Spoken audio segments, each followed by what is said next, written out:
Oh, hat jemand eine Thermosflasche verloren.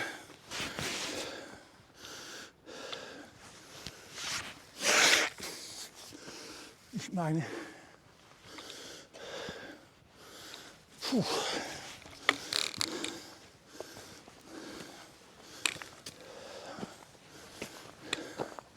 Da muss man das Fondue auch verdienen. Oh. Ja.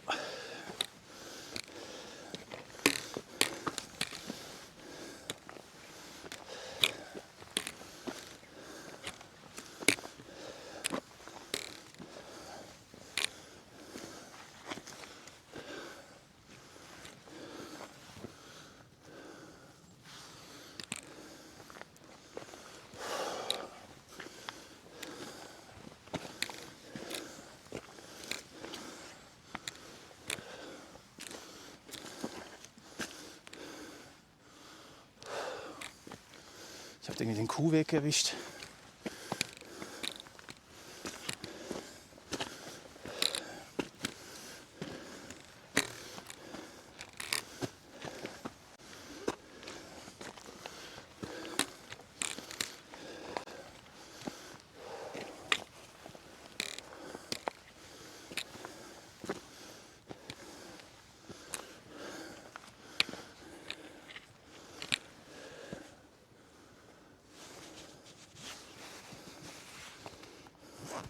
Hallo.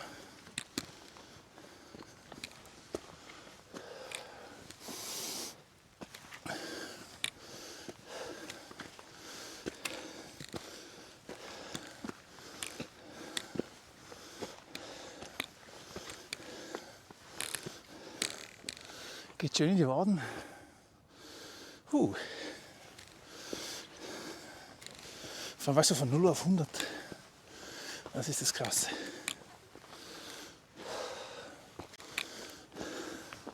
Aber nach unten ist es auch nicht so geil. Da ohne Stöcke. Gut, habe ich die mitgenommen.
Hallo.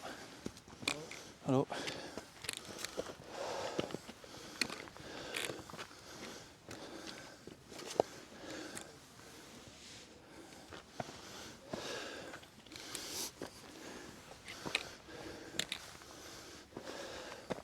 Noch der A60 höher. Ja, das Schlechte. Wir müssen rüber. Nehmen diesen Pfad hier. 60 noch.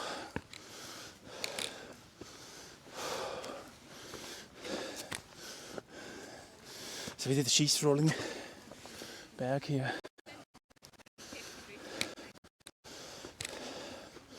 Da bist du auch nicht im Dunkeln runter.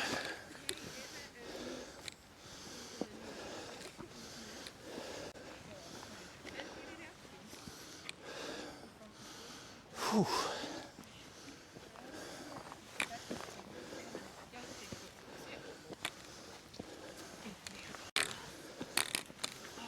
Cool und so. Aber weißt du, gerade so die erste Strecke merkst du ja gerade.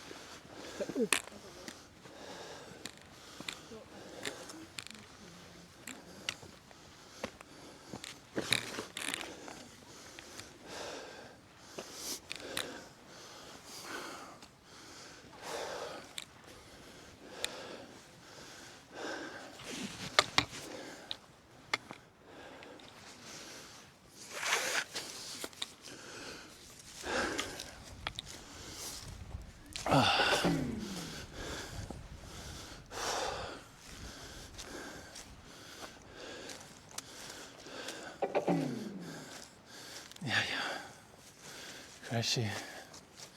Jetzt ein Fäulchen. Ja, ein Fäulchen hinten.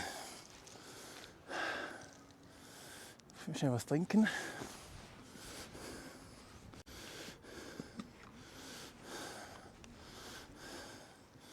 Der ist nämlich genau. Ja, danke Crashy. Oh.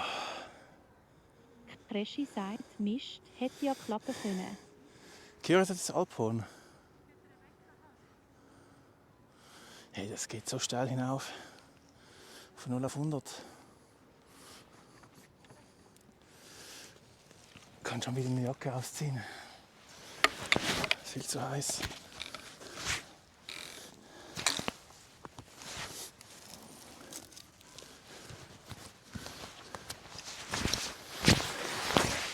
Waldfee sagt, Crashy macht Foto. Danke Crashy, super Foto. Crashy macht Foto. Danke Crashy für das super Foto.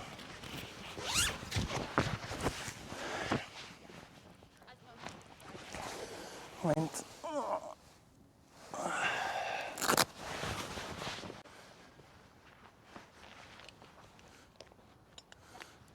So. Dann stoppen wir wieder aus.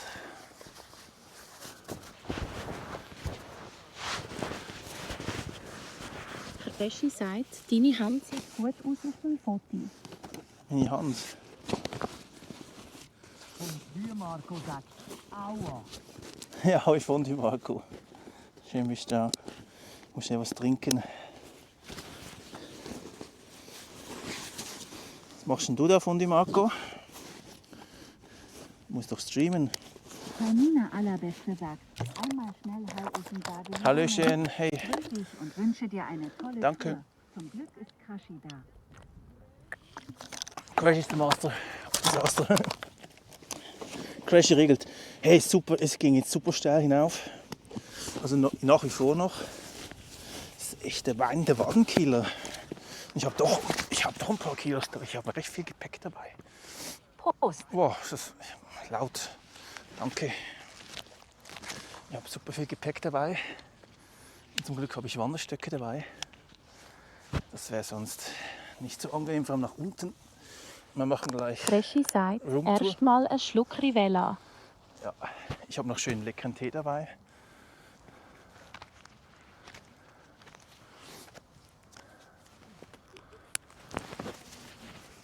Gehen wir noch ganz nach oben. Wir machen dann Fondue-Döschen.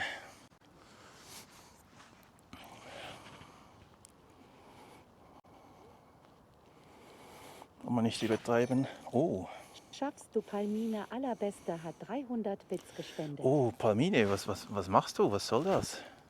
Geht gar nicht. Palmine, vielen lieben Dank. Schaut euch mal die schöne Gegend an. Schön, ne?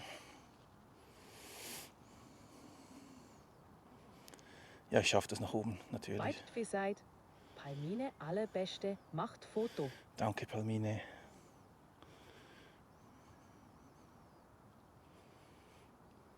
Genau, schieß mal ein paar Fotos raus. Palmine Allerbeste macht Foto.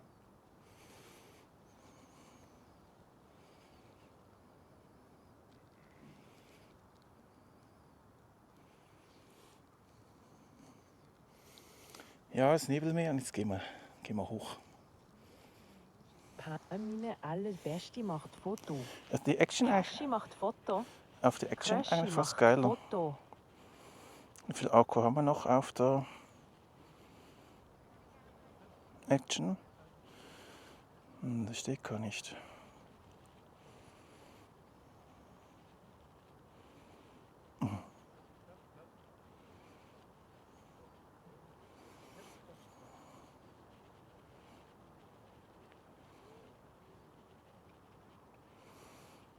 Oh, die Bitanzeige ist aber lustig.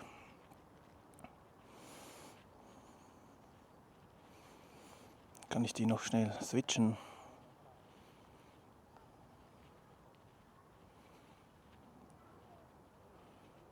So, jetzt stimmt sie. So, wieder Stealth-Modus und rein in die Hosentasche. Weiter geht's.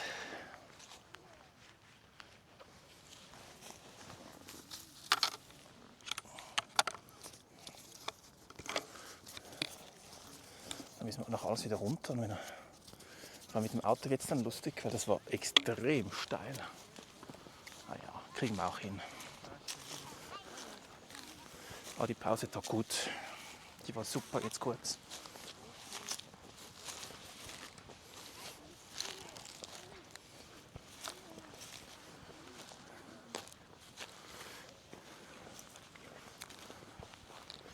Da müssen wir mal mit Fondue Suisse hoch.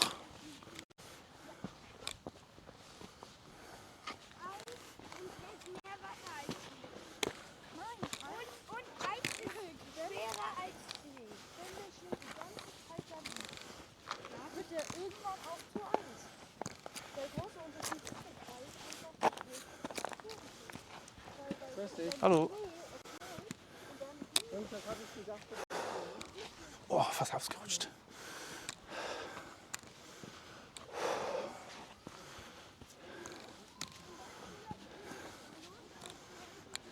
Palmina Allerbeste sagt, Ausflug mit Zwicki, der Echte und Marco incoming. Fondue machen. Genau. Aber ich mache heute auch Fondue. Wildfee sagt, willkommen am Lagerfeuer. Andreas Gerb, danke für den Follow. Danke Andreas. Gerb, danke für den Follow. Schön bist du da. Palmina Allerbeste sagt, bis später Menü drücken. Wir sehen uns, danke dir.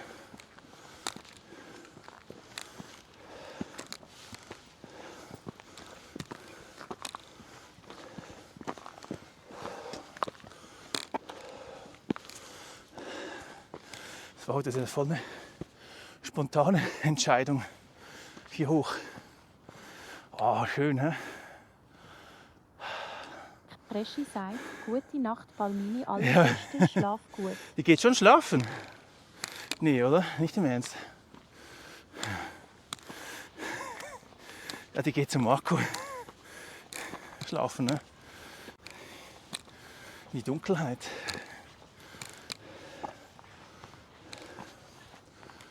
Hier scheint auch voll die Sonne, aber es ist kalt. Ja, da, hier geht's noch.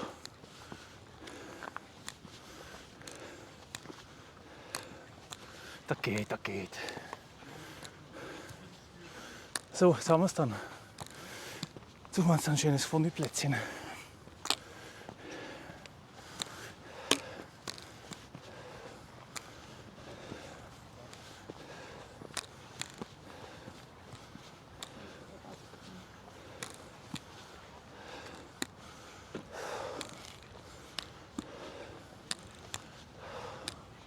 Jetzt kann ich dann wieder die Windstopper anziehen. Komm, bin jetzt nämlich wie die Sau. Demnächst. Ja. Hört es schon. Krass. Wie der Wind hier oben drüber zieht.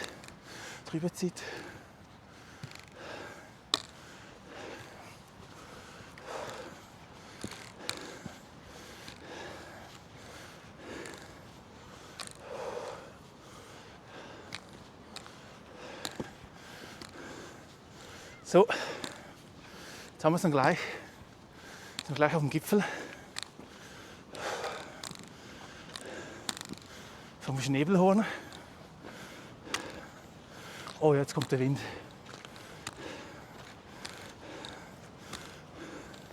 Die Matschepampe auch. Komm, gehen wir hoch. Mit Schnee, hä?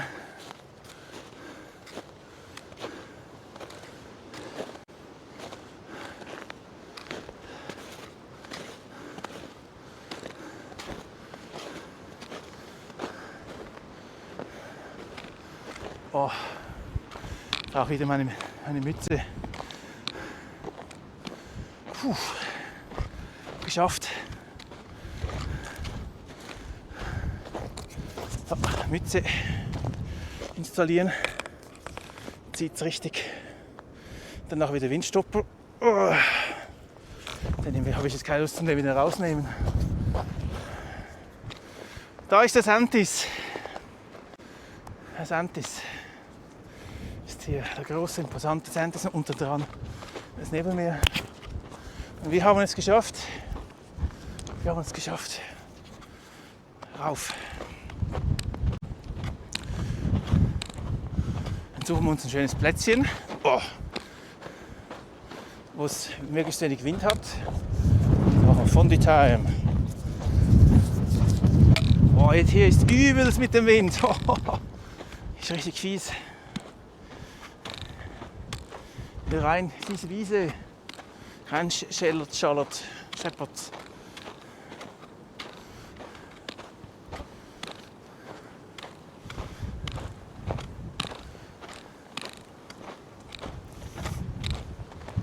Charlotte. Oh, viele Leute hier. Sehr viele Leute.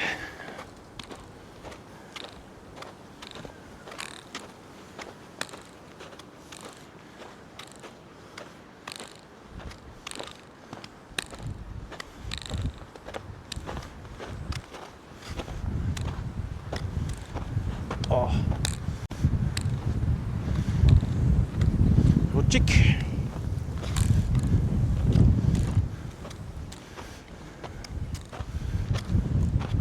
Und kalt. Aber crazy kalt ist sie auch, ne? Ich habe dort Wind jetzt weniger. Wenn die jetzt dann gehen, dann habe ich ein Plätzchen dort.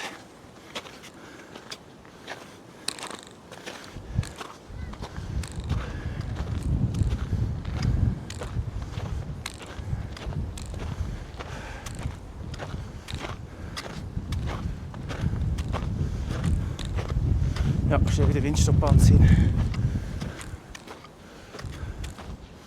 Hab die gleichen Schuhe wie der.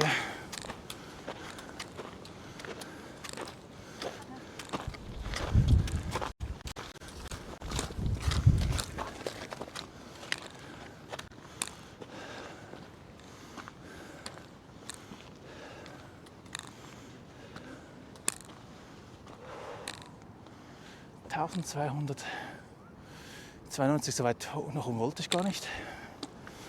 Das haben wir getoppt. Wir haben es getoppt. Das ist einer der höchsten Berge hier. Krass, ne? Sorry.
Schön, ja?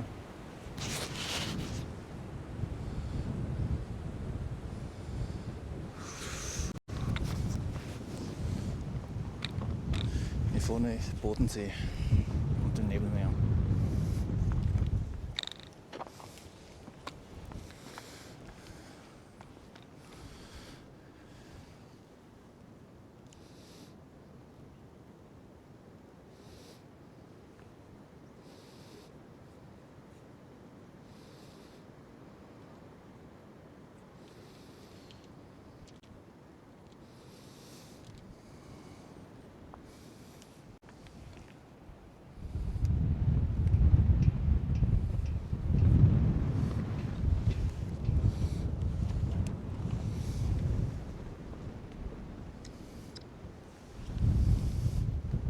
1292 Meter.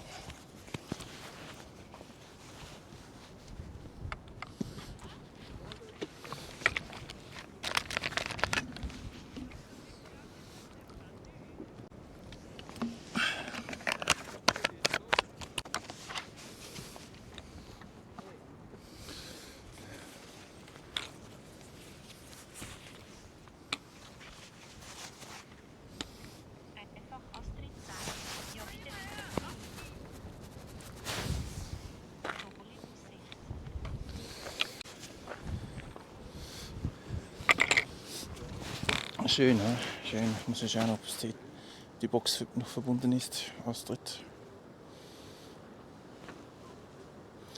Mega schön. Ich glaube, die Box ist nicht mehr verbunden.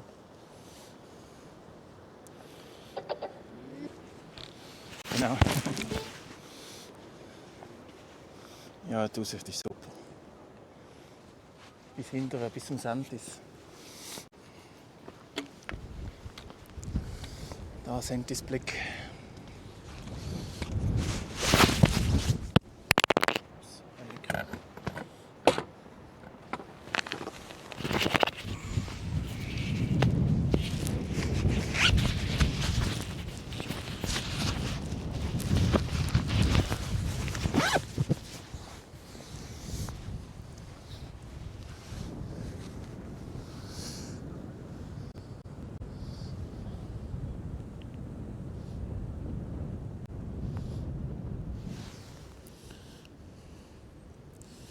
Da einmal Sentis. Oh, ich will das Widget hier gar nicht. So. Sentis.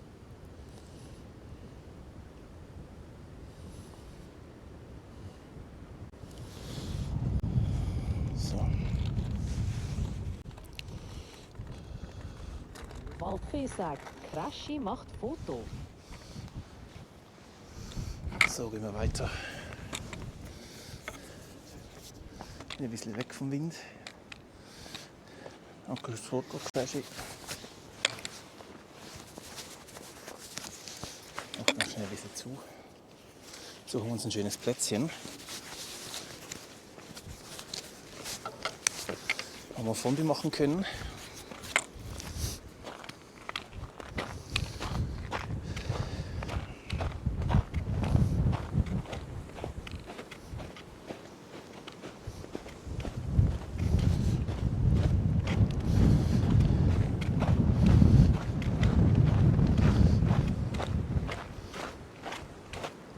Oh, hier oben richtig eisiger Wind, ist krass. Ey. Wow, das pfeift in die Ohren.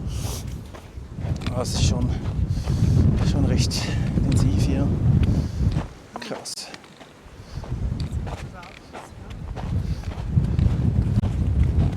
Witzig. Krätschi macht Foto. Krätschi sagt, geile Aussicht. Ja, die ist der Hammer, die Aussicht. Die Aussicht ist aber auch sowas von hammermäßig. 1000, knapp 1300 Meter. Oh, hier ist eisig. Ja.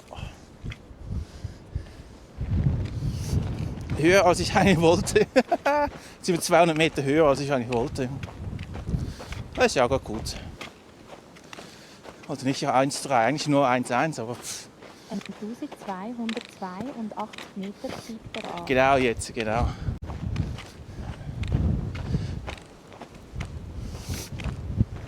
Ja, das ist super.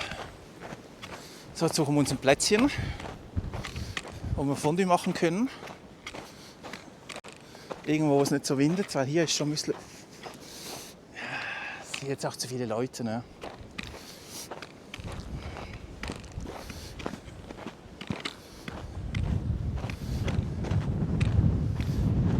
Verboten Team Fondue. Genau, Hashtag Team Fondue. So sieht es aus.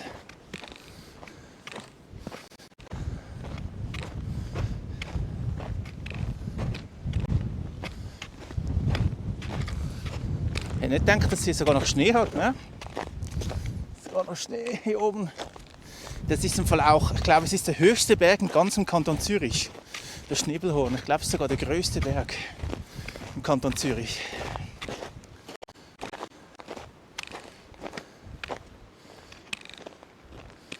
das ist der höchste Berg, genau. Und wir sind von Vorderstrahle gekommen. Wir müssen wieder runter.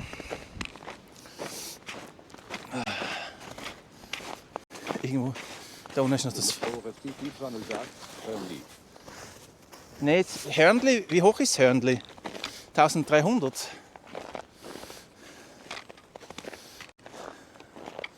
Ich weiß gar nicht. Ich habe gedacht, dass Schnebelhorn das höchste Berg im Kanton Zürich ist. Hey Google, was ist der höchste Berg im Kanton Zürich? Was ist der höchste Berg im Kanton Zürich? Waldmeister sagt 1133. Ja, dann ist das, wenn das immer noch Kanton Zürich ist, dann ist das der höchste Berg.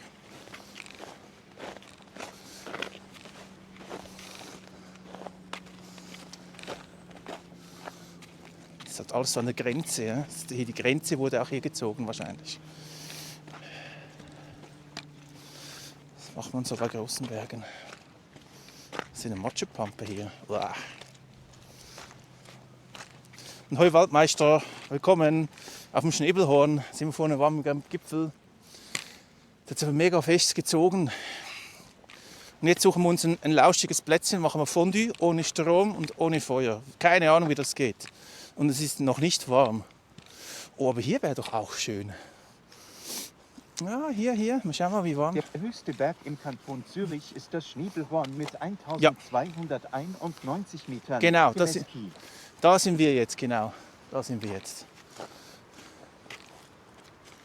Das wäre doch ein schönes Fondue-Plätzchen hier.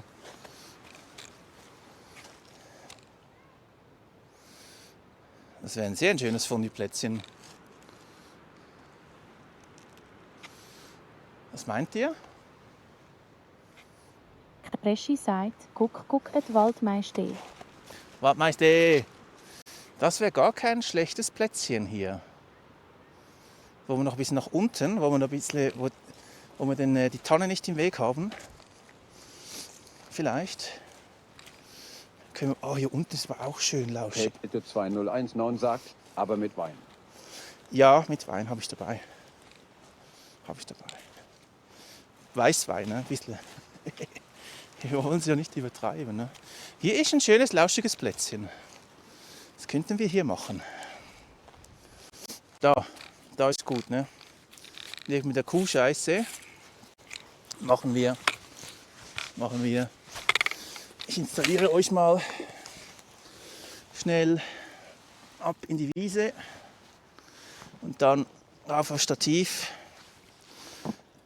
Mir riecht es wirklich nach Kuhscheiße. Es ist auch Kuhscheiße. Macht gar nichts. Aber wir müssen jetzt durch die Kuhscheiße. Alles gut. Das ist wirklich Kuhscheiße. Aber sorry. Wir rein in die Kuhscheiße. Und jetzt noch ein Dings. Eine Geweul hat es auch.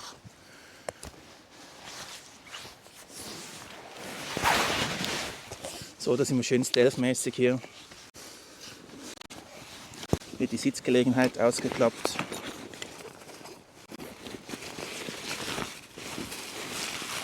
Das Fondue. Waldfee sagt, Kraschi macht Foto. Danke, Crashy. Genau, ich packe mal ein bisschen aus.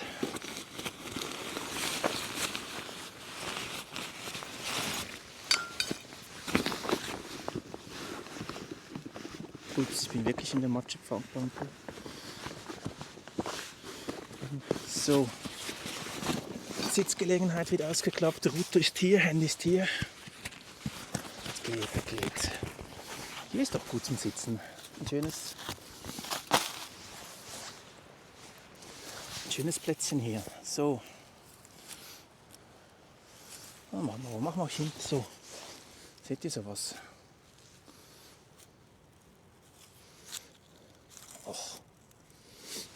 Ach nee.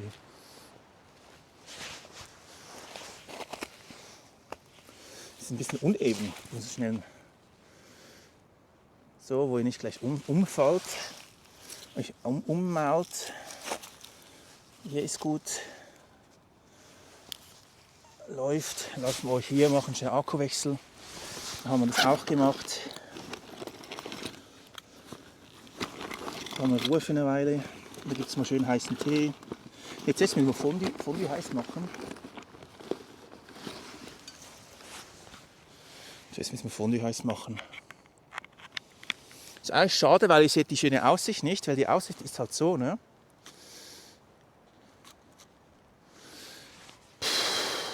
Das ist halt so ein Berg. Oh! Fast die Cam weggeschmissen.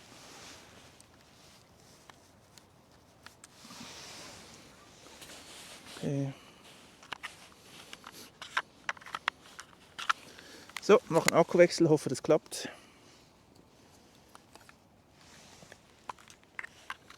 Müsste schon, ich bin ja der Profi. Super. Und Akku tun wir gleich wieder aufladen. Rein in die Powerbank, die ist ja auch dabei.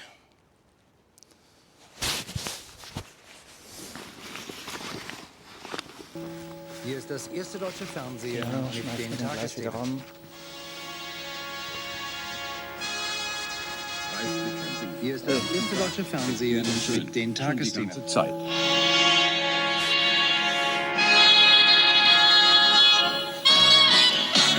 Was ist denn hier wieder los?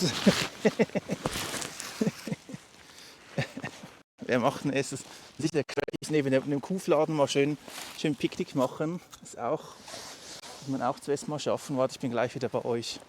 Wir brauchen Abstand, müssen ein bisschen auf Abstand gehen hier. Aber hier wäre es eigentlich, ich brauche wieder eine Stelle, wo es einigermaßen eben ist. Ihr wisst Bescheid, ich sage am Hang, ne? Sonst fällt ihr mir immer wieder um. Ich gucke gleich. So. So können wir es lassen. Ich hoffe, ihr seht da was. Jetzt gibt es mal Tee. Oh, ist das ein geiler Sitz hier bei mir? Ja, ist herrlich. Oh, ist das geil. Herrlich. Und die Heini sagt, nimm Gas. Was nimm Gas? Ne, ich hab Gas dabei von die Heini, aber ich habe was ganz Neues von die Heini. Zuerst mal das Fondue-Döschen. Ne?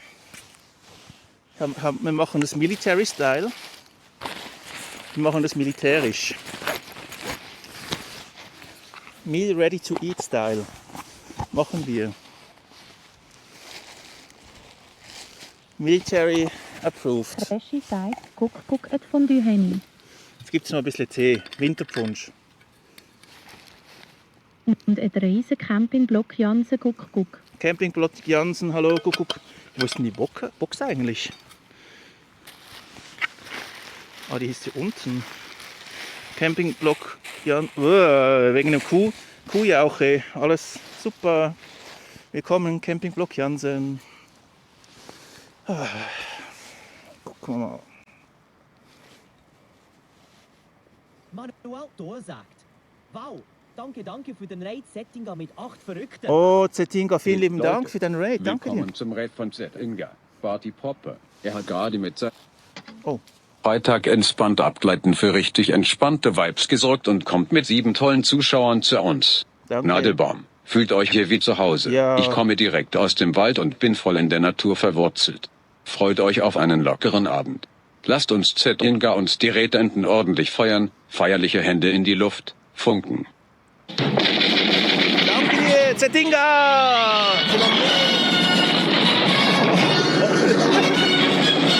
Der Mann oben, der denkt. Waki sagt, Grüezi. Grüezi, hallo. Zetinga sagt, hi ho. Waki, hallo. Oh, der Mann oben der ist schon perplex da. Cheers miteinander. Mit schönem Tee. Gut. Guter heißer Schwarzer. Yes. Waldmeister sagt, irgendwie mit den Blurpos gibt es bei mir nicht was zu wählen. Obwohl es dasselbe ist wie ZB bei Marco. Wo es geht bei liegt das. Keine Ahnung. Blurbs gehen nur, wenn das Handy, Chat-Handy, Internet hat. Dann kann man neu starten. Und nochmal, hallo viele lieben Raiders, Setting auf Indie. Danke, ich hoffe, ihr habt was Geiles gezockt und hat ein bisschen Spaß. Ich bin hier auf dem Schnäbelhorn, jetzt machen wir Fondue. Soll ich mal das Fondue parat machen? Und ich hole mal den Router, den Router hole ich auch ein bisschen näher zu mir. Dass der auch ein bisschen, kann ich das ganze Kasumpel ein bisschen näher zu mir nehmen. So, da ein bisschen bessere Verbindung hier oben, wunderbar, wie es sich gehört. Oh, Taschentuch. In die Gülle rein. Also, wir machen das heute Military Style. Bin am Computer und kann wie gesagt bei Marco oder Plus auslösen. Ja, keine Ahnung, das musst du mal mit Marco angucken. Oder wenn es bei mir nicht geht, das kann mal gehen. Es gibt mal Fehler und so. Also von daher weiß ich jetzt auch nicht wieso. Oh, mein Wasser. So, wir machen das Military-mäßig, Military-Style, das Fondue. Oh, da kommen schon Leute. Seht ihr mich überhaupt? Ja, ihr seht mich. Das Military... Oh, jetzt kommt... Ingwer sagt, waren beim Paragliding von der Hohen Salbe. Oh. Schön abgehobenen Streamer beim Fliegen zuschauen. Du warst beim Paragliding. Wir haben beim Paragliding vom Hohen Salbe. Okay, Happy Landing dann auch von mir. Ne? Ich bin ja auch Gleitschirmpilot. Happy Landing. Da drüben auf der Alpscheideck ist mein Hausberg gewesen. Ich mache jetzt eine Pause gerade. So. Hab da einen wunderschönen Ausblick. Ja, wir machen das Dolores Tifigiano sagt, weil die schau mal im Info bei Manu. So. Waldi. Was schreibt der Waldi? Wegen der Blabs. Hey, wir machen das, ja, wir schauen nachher wegen technischen Sachen. Wir machen das Military Style, das Fondue. Und zwar habe ich hier, sind so Rationen-Heater, das sind Heating Packs, das ist chemische Basis. Das ist für so amerikanische Militär- oder Fertignahrung. Jetzt probieren wir das mal mit dem Fondue-Döschen, ob das funktioniert. Das sollte bis etwa 90 Grad heiß werden. Ja, probieren wir gleich aus. Das Fondue darf ich nicht einstechen, weil das so ein bisschen auch Chemie. Ja, es sollte nicht allzu schlimm sein, aber ja. Jammershell, genau, das ist gut. Und Wasserfüllen müssen wir bis hier unten reinfüllen, das ist gut. Ne? Super. Also, wir machen das mal. Kreis hier oben mal ein. Ich hoffe, ja, geht's einigermaßen. Also so hat wahrscheinlich noch niemand oder Fondue gemacht. Ich bin jetzt wahrscheinlich der Erste, der das auf diese Art und Weise macht. Im militärischen Heizer. Wir probieren es mal aus. Sollte dann sehr, sehr heißen Dampf geben. Und jetzt, genau, ich muss den noch drehen. So, dass wir den so haben. Tun wir den schön rein hier.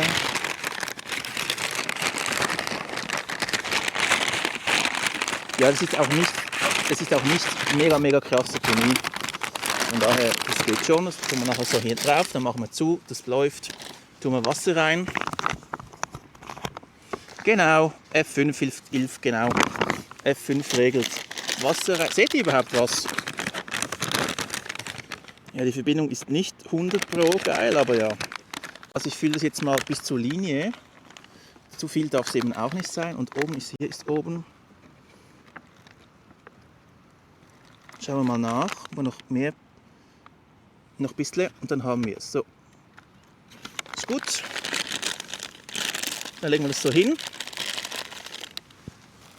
Machen wir hier wieder zu. Waldmeister sagt, entsteht nicht Druck. Sollte das Fondue nicht ein bisschen offen sein? Du, ich habe es vorher schon gesagt, ich möchte es wegen den wegen Abgasen nicht aufmachen. Und dann viel Druck wird wahrscheinlich nicht entstehen, sonst platzt es halt. Sonst platzt es halt. So, jetzt sollte es dann nachher mal langsam reagieren. ein Sprudeln. Gehen wir es ein bisschen nach hinten. Genau, sollte es ein bisschen nach oben sein, so ist gut. Wir nehmen noch ein Schlücklein Tee und dann wird mal Brot geschnitten. Das Brot ist hier auf der Jauche. Ah, Himmel. Genau, das Brot schneiden wir. Und ja. Da bin ich mal gespannt und wir haben was Neues gelernt. Ja. Zuerst muss es aber mal kochen. Ne? Zur Not habe ich immer noch ein Dings dabei. Einen Gaskocher. Putzelt das schon? Ja. Ich hol mal das Brotbrettchen. Und was ist da hier drin? Und ein Messerchen. Brettchen und Messerchen, so typisch schweizerisch, ne? Aber ich glaube, das wird schon klappen. Die Gabel, die ist, glaube ich, auch hier drin, ja? Ja, es dampft schon, das ist geil, es dampft schon. Ich zeige es euch nachher gleich. Wir haben schon ein bisschen Dampf. Und es riecht eben auch entsprechend dampfig. So, das Brotbrettchen schön hier am Start. Schneiden wir ein bisschen Brot. So. Das dampft schon langsam, das ist doch gut.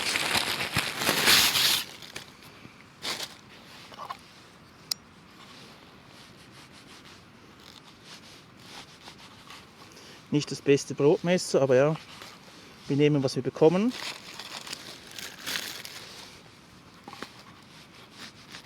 Doch, schlecht ist das Messer nicht.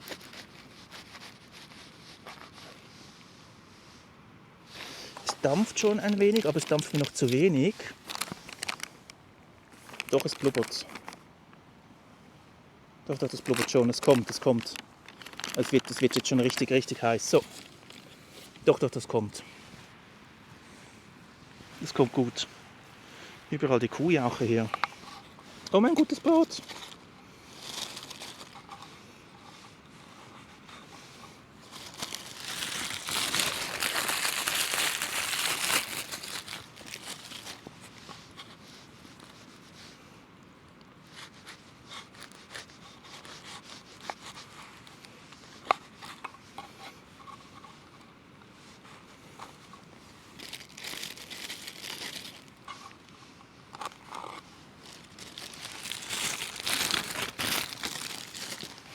Hashtag Team Fondue. Ich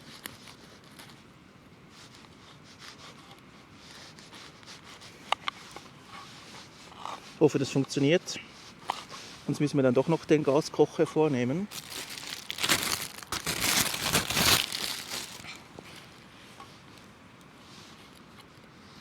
Fischbrudi sagt, Moinsen Menno, Moinsen. schön sitzt du da. Ja, danke. Bisschen Sonne ist immer gut. Danke dir, ich bin auf dem Gipfel oben fast.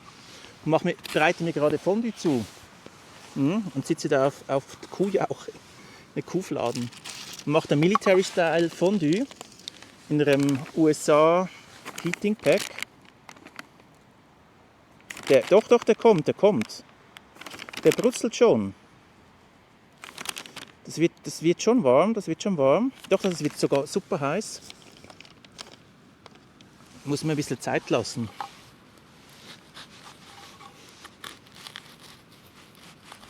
Der Wind macht es auch nicht besser.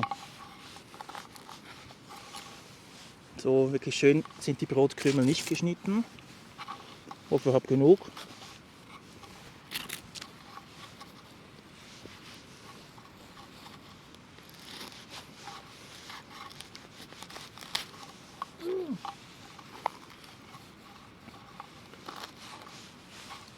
Aber Platz ist schon mal gut für Fondue hier. Isperex sagt, Gute Wünsche und Grüezi. Danke. Ein Fondue ist doch immer was Schönes, Leute. Ja, Isperex, danke dir. Und zwar, wir machen das mal ohne Feuer und ohne Strom. Mal schauen, ob das geht. Ob das was wird mit dem Fondue.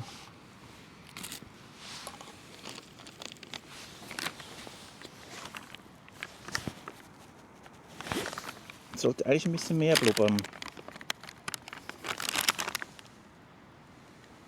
Es ist warm, aber es ist Martin nicht heiß. sagt, willkommen am Lagerfeuer in Barrex. Jetzt Dank bald. für den Ja, Follow. danke dir. Ich hoffe, das wird noch wärmer. Sonst nehmen wir das zweite halt auch noch, machen weniger. Vielleicht habe ich zu viel Wasser reingetan. Aber der sprudelt schon noch.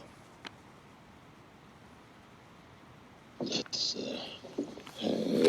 riecht ja nach Bohnen mit Speck oder was weiß ich da.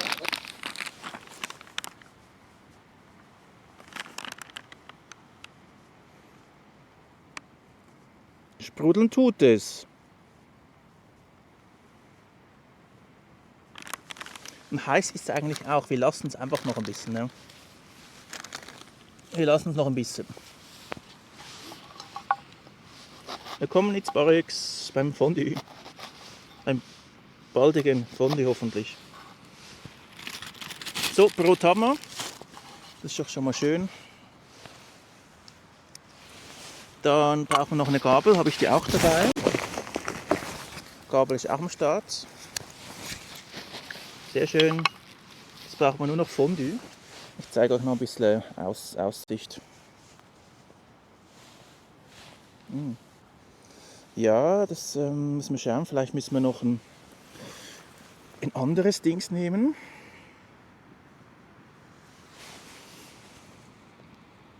Doch, es dampft. Seht ihr das? Seht ihr, wie es dampft? Hahaha. Jetzt kommt's, es dampft. Seht ihr das? Seht ihr den Dampf? Das Teil wird eben 90 Grad Ja, heiß. leck mich doch am Fischstäbchen. I don't know, man. Ups, sorry. Das ist immer das Geile, ne? Ja, leck mich doch am Fischstäbchen. Ja, ja. Die Ober, was ich hier tue. Rex sagt, sieht gut aus. Ja. Sieht gut aus, ja. Wie ich mal schauen, ob wir die Bitrate draufschrauben können. Das sieht gut aus, das dampft schon, das ist super.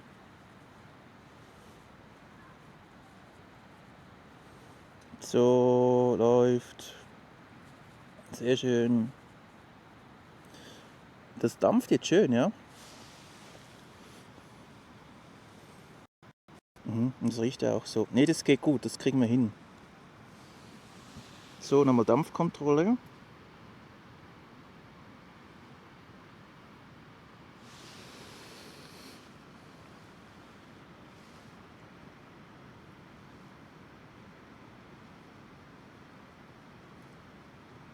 Ja, es dampft auf jeden Fall. Aber guckt euch nochmal, das ist so meine Aussicht.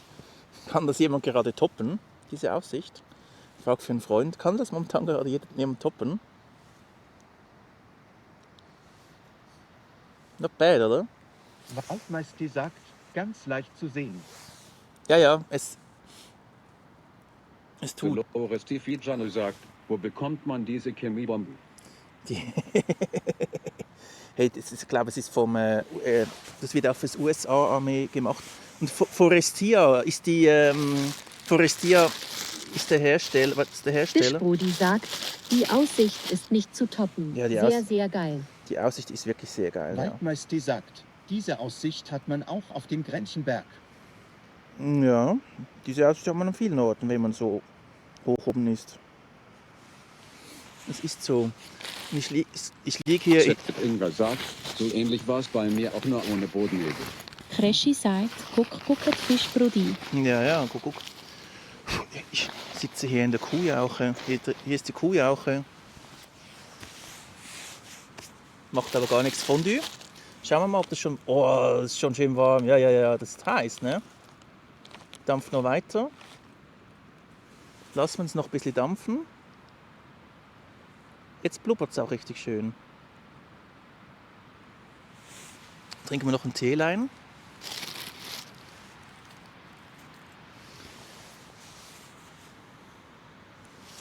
Kann ich nicht die Cam irgendwie anders aufstellen? Dass Waldmeister sagt, was sieht. das ist cool dort.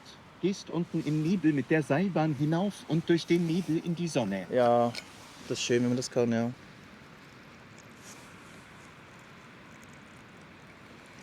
Oh, Fischbrudi sagt, Achtung, Mitesser von hinten.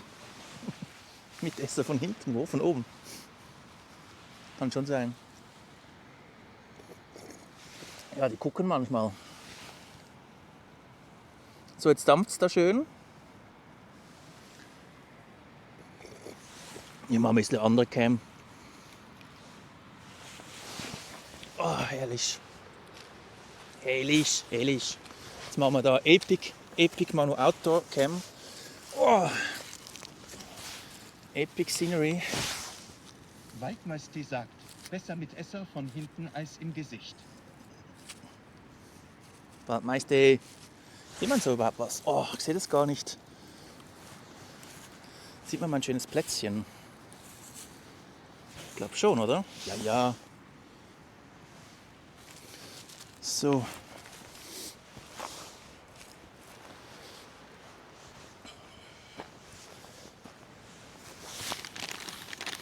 Wie war mich schon beim Fondue?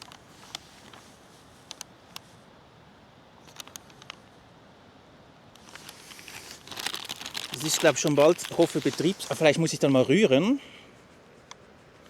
Oh, geil, das brutzelt noch. Fischbrudi sagt, so schnell Baum fällen und eine Bank bauen. Ja, aber das hier ist ja auch schon recht gut hier. Hallo zusammen. Hallo, ich der User, willkommen. Willkommen. Jetzt gibt Fondue. Wir machen leckeres Fondue. Mal schauen, ohne Strom und ohne Gas. Dolores Tifijano sagt, Internetsozialphobie ist ja weit verbreitet. Ja. Oh, ist sogar die Sonne noch drauf hier. So, nicht schlecht. Warte, ich mache den Dings noch, der ist fast scharf, ne? Wir müssen den switchen wir noch ein bisschen, dass ihr auch noch ein bisschen mehr seht. Und danke für das. Oh, wer fällt denn hier im Warm? Das geht gar nicht. Heieiei, jetzt hört mal auf. Jetzt hört mal auf mit dem Schabernack hier. So. Habe ich die Cam in die richtige Richtung? Ich glaube, ich habe die wieder in eine falsche Richtung gedreht. Ne? Ich habe die wieder mal in die falsche Richtung gedreht. Okay. Jetzt einmal mit Profis. Gut. Dann drehen wir sie wieder zu. Oh, so. Ist mein Plätzchen noch drauf. Jetzt ist es knapp noch drauf. Ups, so. Ich glaube, so ist nicht schlecht. So ist doch schön. Das ist doch. Oh, das ist doch. Das soll jetzt mal jemand toppen. Jetzt hat der Manu Auto noch ein Fondue, ne? Das soll jetzt mal jemand toppen. Fischbrudi sagt, sieht aber doch schön aus Ja, so. das ist super schön so. Das ist richtig geil so sogar. Das ist Deluxe. Das ist richtig, richtig gut. So, ich auch mit dir. So. Und mal schauen wegen dem Fondue.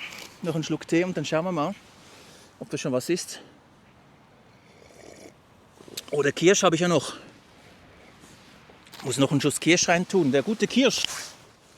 Waldmeister sagt, und Marco hat so nachts in Schweden. Ja, ja. Gut, aber jetzt auch bei uns, gestern und so, das war ja auch schon dunkel um die Zeit. Wenn du unter dem Nebel bist, dann ist auch nicht lustig. So. Oh. Ist alles am Hang, ich fühle mich wie eine Kuh. Schauen wir mal, ob das Fondue gut ist. Sonst zur Not habe ich noch Gaskartusche und Gaskocher dabei. Ich brauche jetzt aber vor allem Weißwein. Das, genau, wie sagt man dem? Gegenstand der Aufregung, oder wie sagt man dem genau?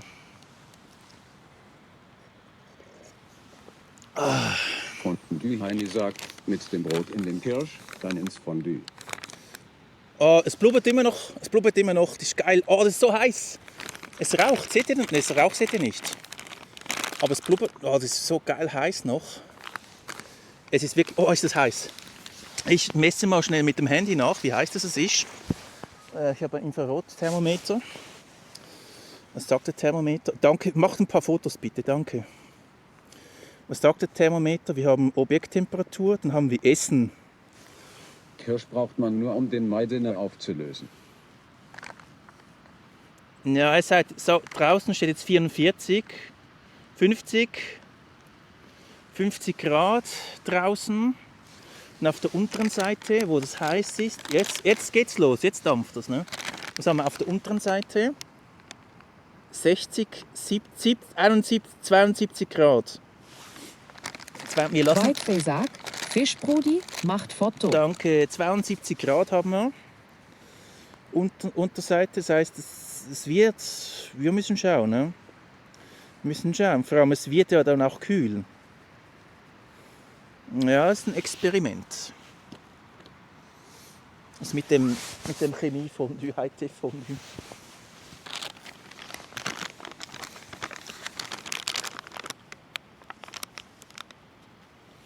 Oh, das ist aber so heiß hier unten, das ist heißer, das ist viel heißer. Das kannst du nicht mehr anfassen, da verbrennst du dich. Das blubbert, hört ihr das? Das kocht richtig. Wir lassen es noch ein bisschen. Und dann machen wir da mal auf und gucken mal rein. Ich hoffe nicht, dass wir noch einen Gasbrenner brauchen. Sonst ist es halt so. Ja, aber das blubbert im Fall richtig. Ich kann das zeigen. Schaut euch das mal an. Das ist kochendes Wasser drin. Fischbrudi sagt, wie heiß ist das denn nun? Ja, drin ist schon 80, 90 Grad. 80. Schaut mal das an. Seht ihr das Blubbern? Drin ist das Wasser drin, das kocht. Das siedet.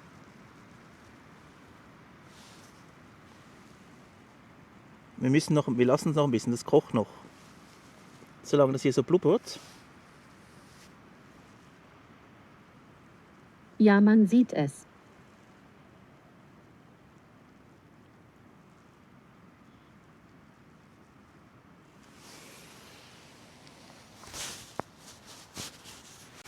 Schön, ja.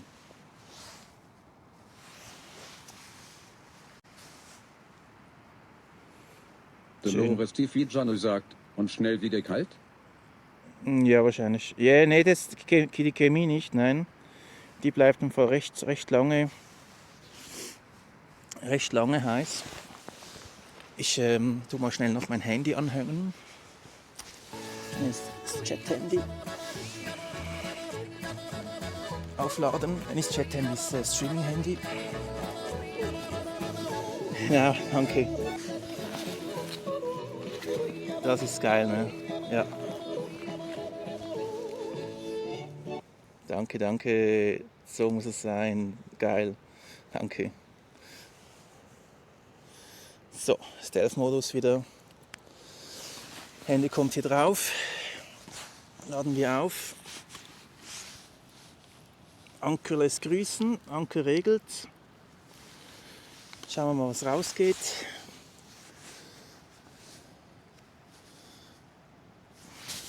Das Handy 10 Watt nur. Krass, nur 10 Watt. Kann das sein? Ja. Wir tauschen den mal. Das soll mehr ziehen.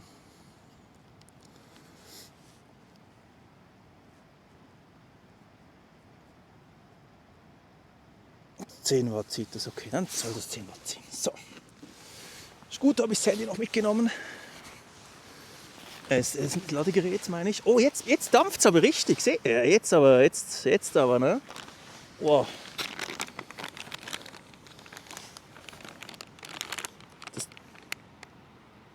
Das sprudelt richtig. Jetzt ist es richtig heiß. Wow, kann man nicht mehr anfassen. Ich falte das noch ein bisschen zu. Noch ein bisschen Druck aufbauen. Ja, jetzt dampft es wie die Sau. Kann man die Thermosflasche noch drauf tun. Ich hoffe, die geht nicht kaputt. So. Lassen wir noch ein bisschen sprudeln, nachher gibt es schönes Fondue.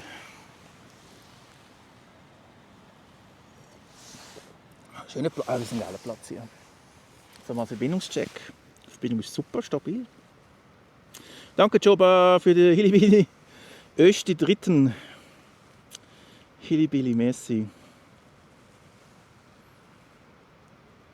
Die kennt man ja bei uns, die Jodlerin, die kennt man gut, ne? So, jetzt gibt es dann bald was zu futtern. Ich habe schon Hunger. Oh, schon 3:30, shit! Um 4:30 geht die Sonne unter. Oh krass. Oh krass, oh krass. Ich habe die Stirnlampe dabei. Um 4:30 geht die Sonne unter. Oh, jetzt müssen wir aber Gas geben. Jetzt müssen wir Gas geben. Ich merke das schon, ich habe das nicht mehr im Griff mit der Zeit. Ich bin in so einem im Wurmloch gelandet irgendwie.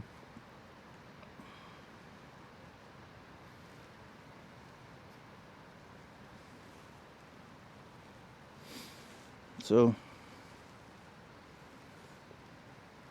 Alles was da ist, 3 Stunden schon. Krass. Krass. Also komm, wir machen Fondue. Plausch. So, einmal mal schauen, ob das was ist. Ich muss das rauskriegen, ohne dass ich die Finger verbrenne.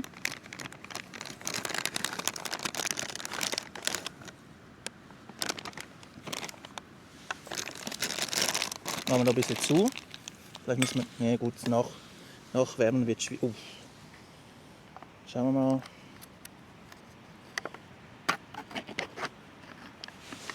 Naja.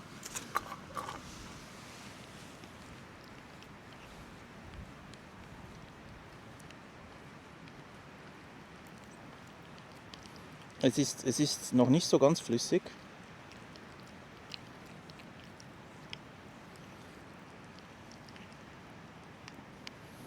Es ist noch nicht so ganz flüssig.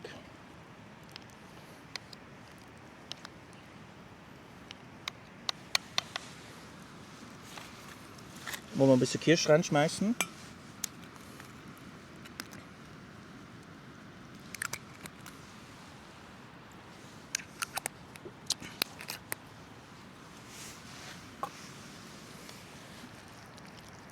Es ist so eine Grenze, ne?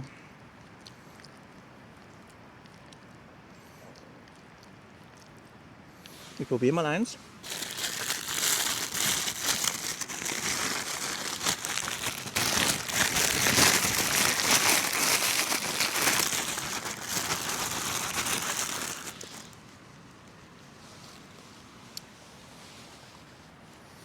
Ja, das ist noch nicht so flüssig, ne?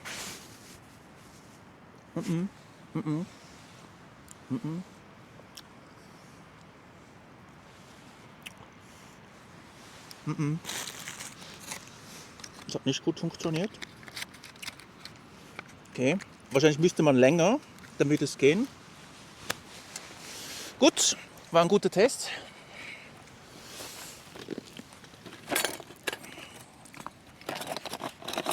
Kein Problem. Oh. Mal schauen, wie wir das machen. Ich kann das hier rein tun. Mit Wasser. Das mache ich so. Ich mache das mit Wasser rein. Mit dem Gaskocher. Ich möchte das nämlich nicht im Titanbecher kochen. Also mit dem Heißmachen, es hat schon. Ja, es klappt jetzt nicht so wie gewünscht. Aber ist auch nicht schlimm. Dann tun wir noch ein bisschen nachhelfen mit Gaskocher. Sind wir überhaupt noch da? Naja. Tun wir schon ein bisschen nachhelfen.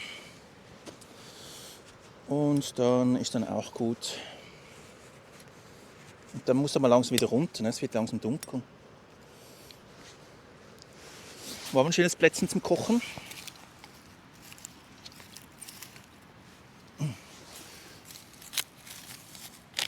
Da ist doch gut. Ja, es ist zu wenig, es wurde zu wenig heiß. Ja? Es wurde zu wenig heiß. Schön warm, aber zu wenig heiß. Ne? Gut. Und die Heini sagt, Junge. Junge. Es war ein Versuch wert gewesen. Ist alles gut. Nicht schlimm. Ich wärme das jetzt einfach in dem Gerberdings auf. Ich möchte ja nicht meine Pfanne. Genau, ich kann sie direkt ausessen. Aus dem Ding, das ist gar keine schlechte Idee. Schmeißen wir das mal rein. Ich kann das direkt so rausessen. Dann. So. Passt. Ist einfach Wasser unten drin. Jetzt dampfen wir das quasi.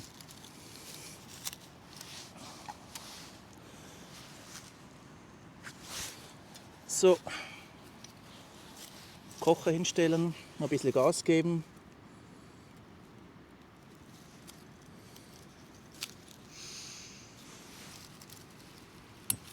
Thermodynamik, 3. Semester. Ja, schon gut. Hatte ich ja auch, aber ist ja schon gut. Wir verstehen uns. Thermodynamik. Aber so geht's, so bringen wir es hin. Oh nee. Oh. Mal schauen, dass ich hier nicht den Dings abfackle.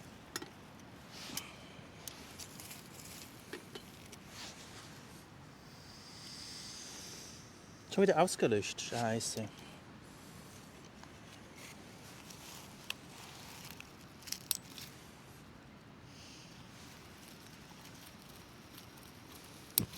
So.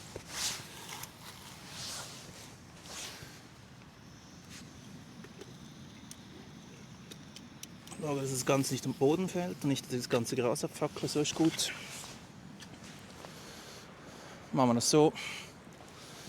Helfen ein bisschen nach und dann können wir das schön gedeckt im Töpflein ausessen. Machen wir das halt so. Geben wir noch ein bisschen Gas hier.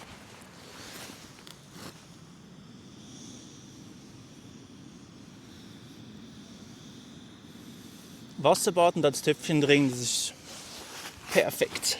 So machen das auch die Profis, ne? Heini, hm?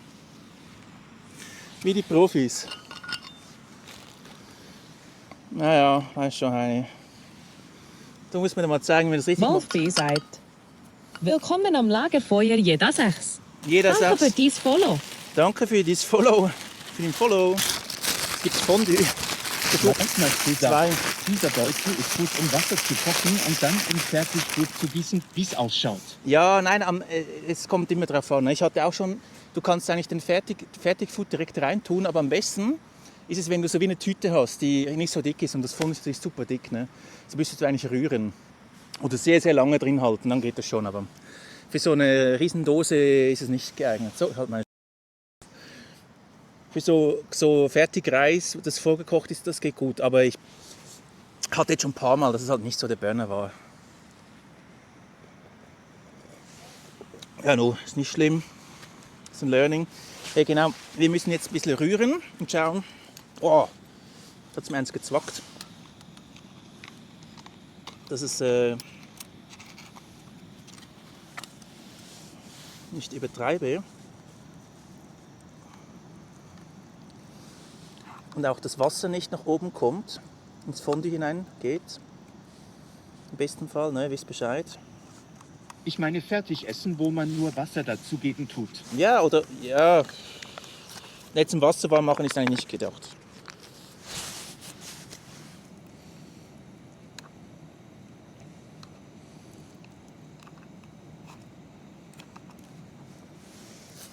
So, machen wir schnell so.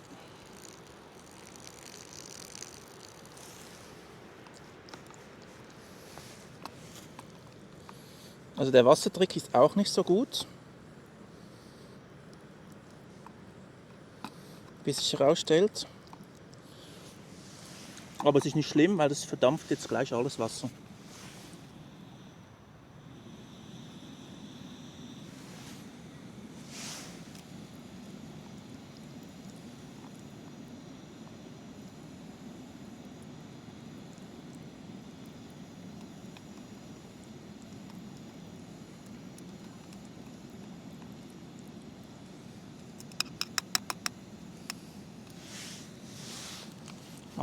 Ist gut, machen wir schnell Deckel drauf.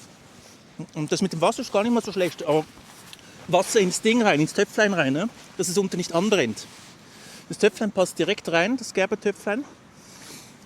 Und ja. JEDA06 sagt, Ja. womit streamst du? Du bist doch irgendwo im Nirgendwo. Von sagt, mein Angebot steht immer noch. Ich weiß.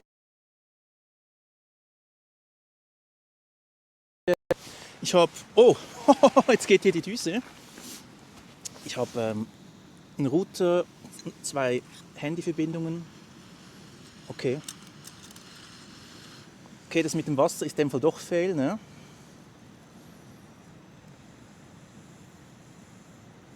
Schlechte Idee, Wasser reinzutun. Das kommt nach oben.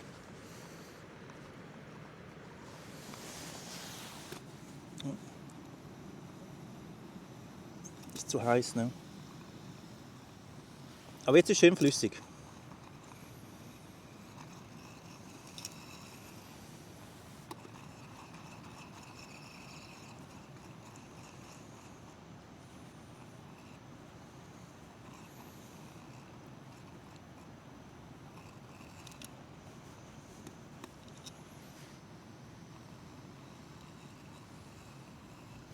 Ja, Rico, machen das mal mit Ricola. Richtig.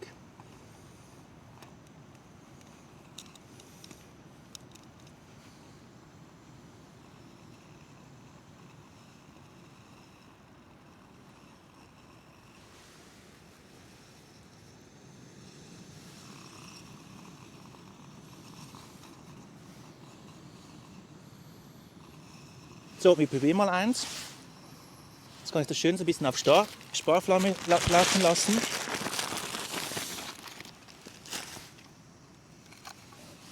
Gehen wir noch ein bisschen nach unten. Probieren wir mal.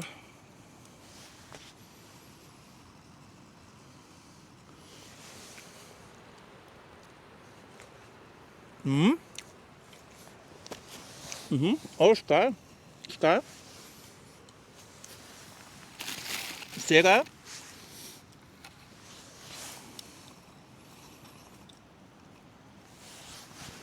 Trick mit dem Döslein, mit dem Wasser, ja. Das Wasser spult einfach nach oben. Aber ja, tschüss miteinander. Fondue.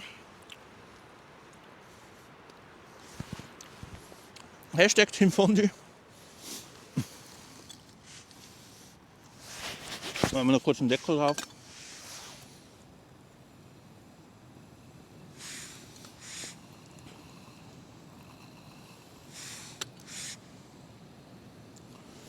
So brennt es wenigstens nicht an. Ne? Das ist total, das ist ganz dünn. Was mit Käse drin ist, keine gute Idee. Darum habe ich es am Töpflein gelassen.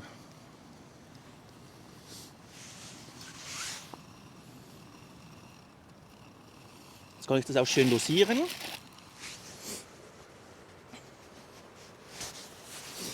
Muss ein bisschen groß.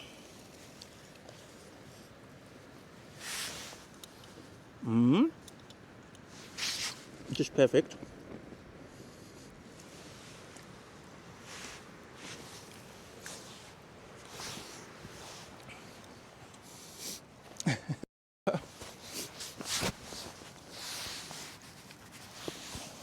Einmal Fondue mit Profis.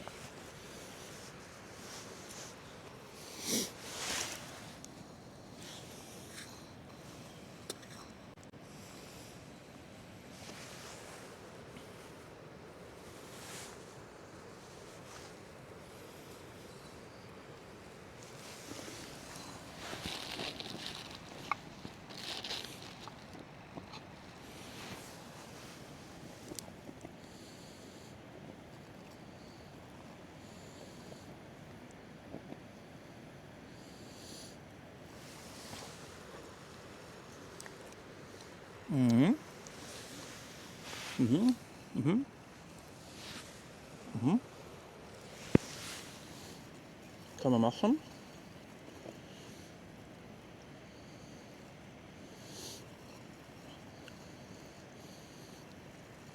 Eine coole Idee, oder? Mit Wasser drin.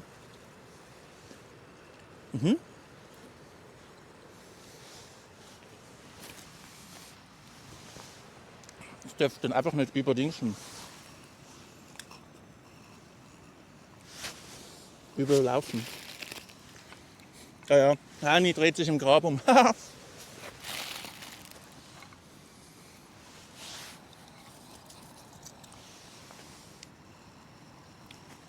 Müssen doch noch leicht optimieren, Heini. Aber nicht schlecht, oder? Brauchen einen Schluck Weißwein. Hey. Einfach Astrid sagt, ein gutes Menü, lass es dir schmecken. Schmecken lassen mache ich.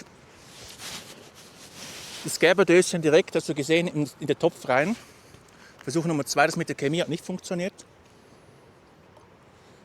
Jetzt trinke ich bösen Weißwein. Den ist eh wieder verdammt, können wir ein bisschen reintun. Waldfee sagt, Kälte 2019 macht Foto. Danke, Kälte. Oh. Jetzt mit Gas. Zum Glück habe ich den Gas noch mitgenommen. Gaskocher. Und so geht das.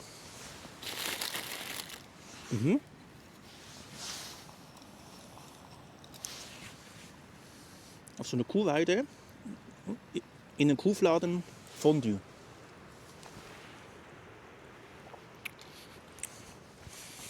Was will man mehr?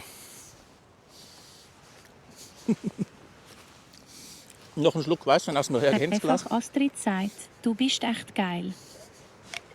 Danke.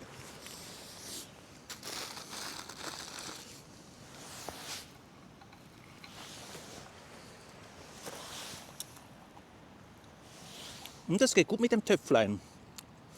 Wasser ohne, bisschen Wasser, nicht viel. Und dann kann man so noch on hold halten. Ja, oben ist 0 Grad.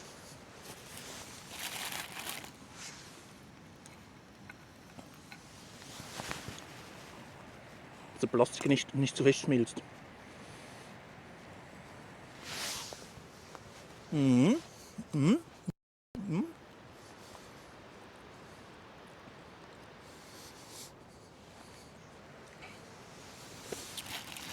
Herrlich.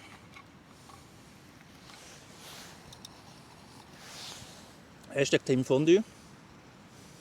Fondue geht immer.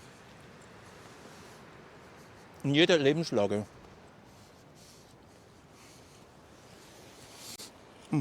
Oh. Jetzt habe ich meine Uhr angestellt. Habe ich die resettet. Habe ich gefettfingert. Habe ich die wirklich resettet? Komisch.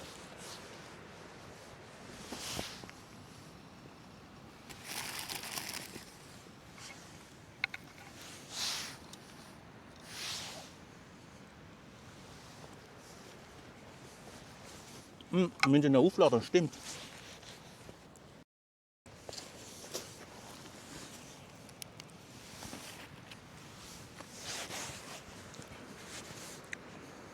Was ist mit meiner Uhr los?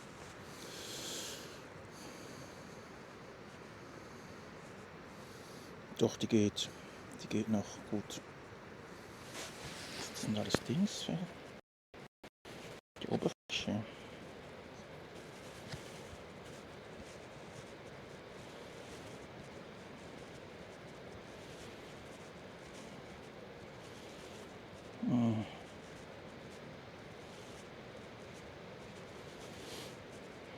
Okay.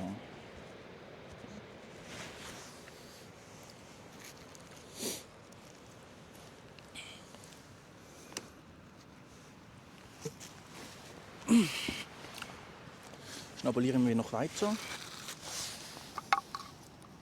bis das ganze Wasser verdampft ist. Oh, aber so geil.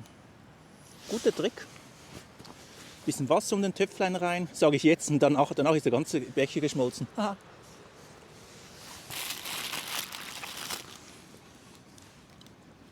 Jetzt lache ich noch.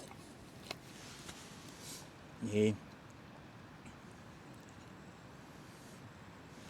Neue Erfindung, Titan, Fondue Titan Box.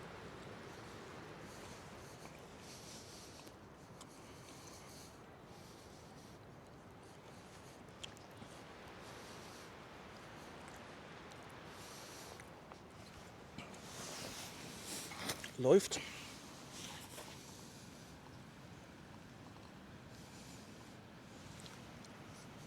Den 0187 sagt, Salut en Güte. Danke dir, salut. Willkommen beim Fondue schnabulieren. Beim Bergfondue auf der Kuhweide.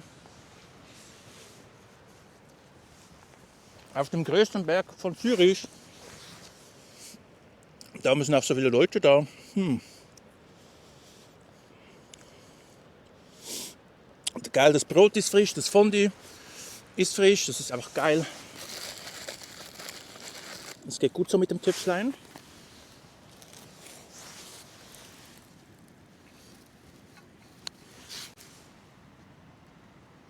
Hörnli oder Wubbisch? Schnäbelhorn. Schnäbelhorn. Ganz in der Nähe da oben.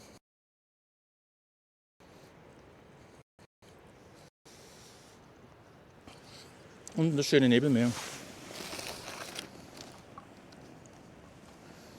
Oh, gut. Brot mit Kuhfladen muss nicht sein. So.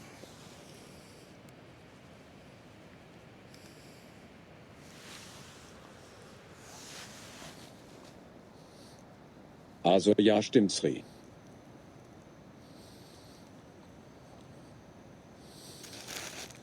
Ich merke, das Gas kommt an seine Grenzen. Nicht so Wintergas. Palmina Allerbeste sagt, Kamera bisschen näher zum Topf vielleicht? Oh, das geht nicht. Hey du, die Pfanne lass hier. Es ist so eine Kuhdings, das hat so... Einfach Astrid sagt, zeig mal ein bisschen näher. Waldfee sagt, Palmine Allerbeste macht Foto. Moment. Ich kann es einfach vom Handycam kann ich das zeigen. Oh, ist eben so Kuhtreppen hier, ist ein bisschen... Palmina Allerbeste sagt, okay, schade, verstehe. Nein, ich sage euch das schon. Ihr müsst nur ein bisschen Geduld haben. Ich habe schon gezeigt, ne? So ist es dann nicht. Waldfee sagt, Settingen macht Foto. Palmina Allerbeste sagt, geht doch. Ja, geht doch.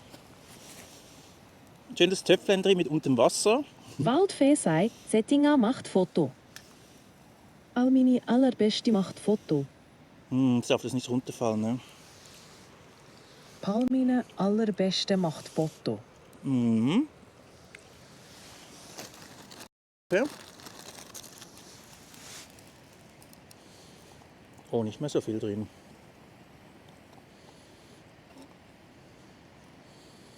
Nicht mehr so viel Käse.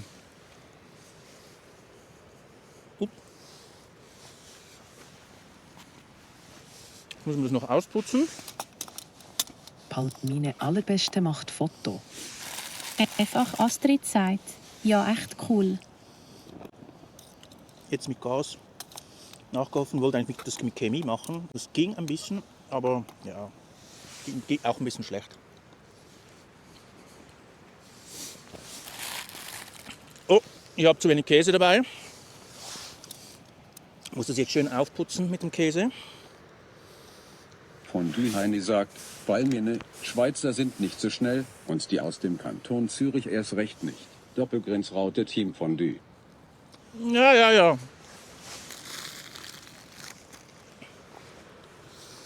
Oh, herrlich. Jetzt hoffe ich, den Becher wieder rauskriege, hier das Töpfchen. Z. Inga sagt, Kaffee und Kuchen war jetzt aber auch gut. Dass es nicht eingebrannt ist. Wir schauen nachher. Das Töpfchen ist schon recht weich.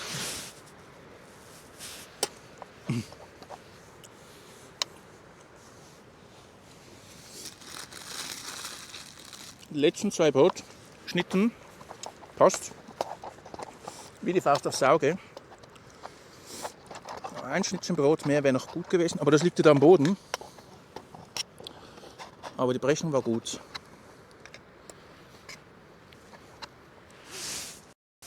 Einfach Astrid sagt, Dank zeigen. Danke dir. Bist du busy? Hashtag Team Fondue. Ich habe ein Auto, noch eins. Töpfchen.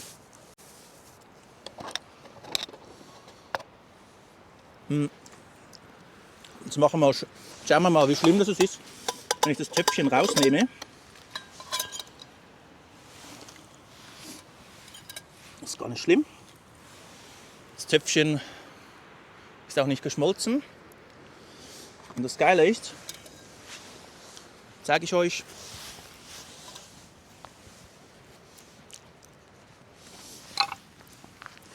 das Geile ist, meine Pfanne ist nicht angebrannt. Wie neu und drin Fondue gemacht. Wild, ne? Ein bisschen auf der Seite, aber ja. Hier. Ich mag Fahrt. Und das hier hat eigentlich auch mit dem. Das muss auch ein bisschen stabil sein, oder? Muss ja auch ein bisschen. Jetzt schöne. Oh, die Sonne jetzt. Oh, schön, ja. Goldige Sonne, herrlich. Richtig, richtig schön. Wow, wow, wow. Ich mache noch ein paar Fotos. Ich muss noch ein paar Fotos machen. So. Gut, das hat mit dem Brenner hat das gut funktioniert. Und das Töpflein rein. Dann kann man machen, dann brennt es nicht an. Das ist doch ein guter Trick. Z irgendwas sagt, schick, schick. Naja. So. Wir machen noch ein paar Fotos, schnell Abfall. Aufräumen. Alles einpacken, was wir nicht mehr brauchen. Schnapsfläschchen auch wieder versorgen. Das brauchen wir wieder. Mit kostbarem Weißwein. Das war jetzt echt gut. Hatte ich noch Weißwein? Jetzt hat das Wasser verdrängt. Willkommen am Lagerfeuer Dennis unter 16843. Danke für dein Follow. Willkommen! sagt, wow, danke für den Danke. Verrückten. Oh, wer redet denn? Willkommen an alle aus Affeknagi. Barty Popper. Er hat gerade seinen Stream über das Snowboarden gestartet und uns mit 16 tollen Zuschauern überrascht. Cool, Snowboarden. Schatz, wenn ihr aus dem Wald kommt. Affeknagi, fühlt euch wie zu danke Hause. für den Ich bin die Raid. naturverbundene Schweizerin, die immer für die frische Luft... Ja, das ist die Waldfee. Das ist die Waldfee, ja? Lasst uns gemeinsam Spaß haben. Lasst und uns Spaß euch haben. Nicht von der Kälte vom Snowboarden abhalten. Nadelbaum. Genau. Raute, Danke dir. Und das A-Team ist auch am Start. Danke. Affeknagi, merci für den geilen Raid. Schon der dritte Raid heute. Es ist unglaublich, der dritte Raid. Krass, vielen lieben Dank. Merci. Es hat schon einer aus Thailand, dann hat Zetinga und jetzt kommst du auch noch. Affeknagi, du Wahnsinniger. Danke dir. Ich hoffe, du hattest einen geilen Stream beim Snöben, oder? Warst du mit deinem Sohn wieder? Ja, Janik, Snowboard. Ja, geil. Mit deinem Sohn unterwegs. Gestern warst du ja mit dem Sohn unterwegs. Moin, moin. Oh, wir haben gerade Fondue gegessen. Oh, richtig geil, wie es sich gehört. Inga sagt, kommen alle Sportarten zu dir. Ja, Thailand auch. Weiß nicht, gut, Thailand kann man viel machen. Ja, irgendwie, es kommen alle, es vereint sich, die Gemeinde vereint sich irgendwie. Ne? Es ist immer schön. Bei mir im Wandern. Ja, herrlich. Jetzt die Frage, ist der Ofen noch heiß? Ich frage für einen Freund. Noch ein bisschen. Und das Gas ist eiskalt. Kein Wunder, ist da nicht mehr viel rausgekommen. So, machen wir einen Deckel drauf. Zum Glück habe ich das. Alle UNO sagt, wir hatten im Schnee Raclette. Ja, schön bist du. Manuela, schön, danke. Gar nicht gesehen, danke. Wir hatten im Schnee Raclette. Ah, warte, ihr hattet... Ah, jetzt komme ich draus. Ja, wir hatten hier im Schnee Fondue, kann man sagen. Es hat auch Schnee, ne? Wir haben Fondue gehabt. Manuela, schön bist du da. Wir haben Fondue gehabt. Aber jetzt muss ich langsam nach unten. Ich meine, es dunkelt ja schon bald ein, ne? Es ist schon bald wieder... Ja. In einer halben Stunde ist dann schon wieder dunkel. Fast. Da oben jetzt noch nicht gerade, aber... Ich muss auch wieder unten. Ich bin hier auf dem Schnäbelhorn oben. Das Lager noch ein bisschen zusammengepackt. Denken wir noch einen Schluck. Ja, schönes Dingsbums gemacht. Fondue. Ja, genau. Ein bisschen dreckig ist es. Das tun wir jetzt nicht alles so. Ja, das machen wir jetzt einfach mal zusammen. So. Ja, schön. Oh nein, ihr seid umgefallen. Oh nee, ach nee. Tut mir leid, was ist denn hier passiert? Was ist denn hier los? Mach euch wieder, es windet halt schon recht, ne? Eieiei, das ist eine... Inga sagt, alle UNO sagt... Aua, ja. Aua, sorry. Zum Glück war das Mikro nicht dran. So, jetzt schauen wir mal. Die Akkus alle geladen. Oh, was ist denn hier los? Sind alle geladen, sehr gut. Wie es sich gehört. Dann machen wir noch schnell. Switchen wir. Nochmal Handy laden. Ich kann auch beide Handys laden. So, ich wollte ja Fotos machen. Stimmt, ich bin ein bisschen verwirrt irgendwie von den vielen Rates. Noch vielen lieben Dank. Vielen lieben Dank. Dankeschön. Ich habe ja Wasser zum Ausdingseln, das machen wir gleich. Ich muss aber jetzt noch ein Foto machen. Sonst wird da nichts draus. Und nachher gibt es noch einen Abstieg. Und dann noch eine waghalsige Abfahrt. Das ist 25% etwa. Ne? Also 20 sicher. Mit dem Auto und eisig. Super, da freue ich mich schon drauf. Nicht. Aber das kriegen wir auch. Runter kommt man immer. Ne? Oh, das ist alles so schräg hier zum Laufen. Das ist so, ich fühle mich da wie eine Kuh. Wie eine Kuh fühlt er sich. Pack mir den geilen Gas, der ist wirklich ein geiler Gaskocher hier, der ist wirklich gut. Der hat auch schön Bums. Wieder i. Dann spülen wir noch das Töpfchen noch ein bisschen, das tönt so. Das Töpfchen. Ich fühle mich auch so wie eine Berggeiß. Nachher genießen wir noch ein bisschen schön oberhalb vom Nebelmeer. Ist auch geil hier, ne? Machen wir schnell Waschmaschine. Jetzt hier wäre schön so Hängematte aufstellen. Schön romantisch, dann so minus 15 Grad in der Nacht und so plus 70, 80 Kilometer pro Stunde Wind. Hat man hier leider. So, das ist noch ein bisschen Käse drin. Nee, das müssen wir zu Hause ausputzen. So. Also, Töpfchen wieder in den Rucksack rein. Ich mache ein bisschen Selbstgespräche. Verbindung kann jetzt mal scheiße sein. Vielleicht auch nicht.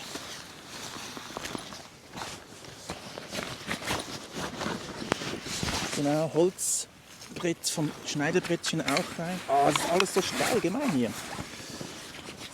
Arschmatte auch rein. Hoffentlich haltest du die Hosen auf. Ja. Versucht sich. Der Versuch zählt, ja, genau. Hoffentlich wer war das? Zettinga, danke. Für den Spencer-Spruch. Hoffentlich halten die Hosen, ja, sag's nicht. Oh, du Freche, du, hoffentlich halten die Hosen aus. Was willst du damit sagen? Was willst du damit sagen, Zettinga?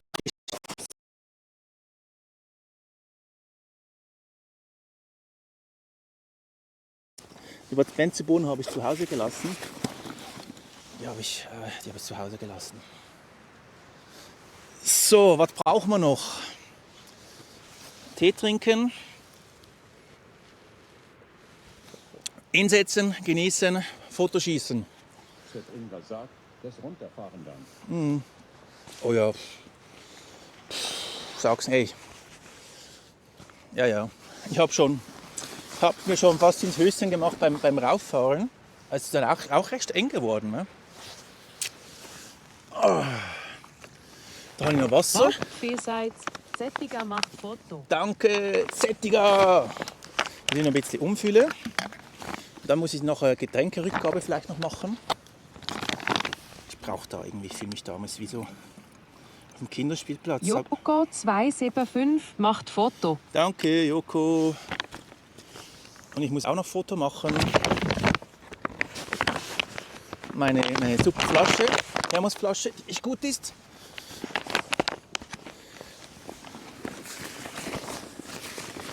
Die echt gut ist, die Flasche. Töpfchen auch noch rein. Abfall rein. Töpfchen. Und hier der Fehlversuch mit dem Chemie rein. Das ist schön warm. Ja, schön warm. Es bleibt jetzt auch noch schön warm da drin. Okay, haben wir. Oh, die Schnallen. Dann kommt meine Essenstasche. Kommt da rein.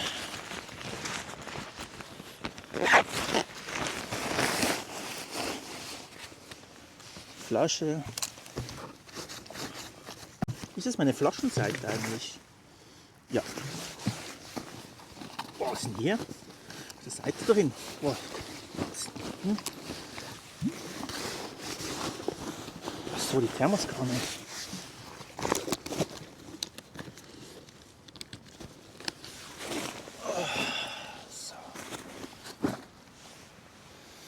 Also, ich mache noch ein Foto. Schmeiß mir dich raus. Oh, ich habe das Messer noch in der Hosentasche. Das kommt wieder zurück. Ich habe jetzt einfach die Schnauze. Jetzt genießen wir noch vom Wind. Das ist schon schön. Aber mal Schnauze halten.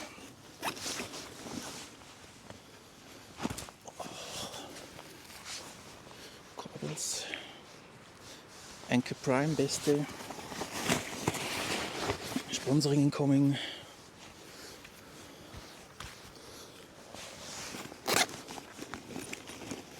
Stirnlampe auch beste. Black Diamond, Sponsoring incoming.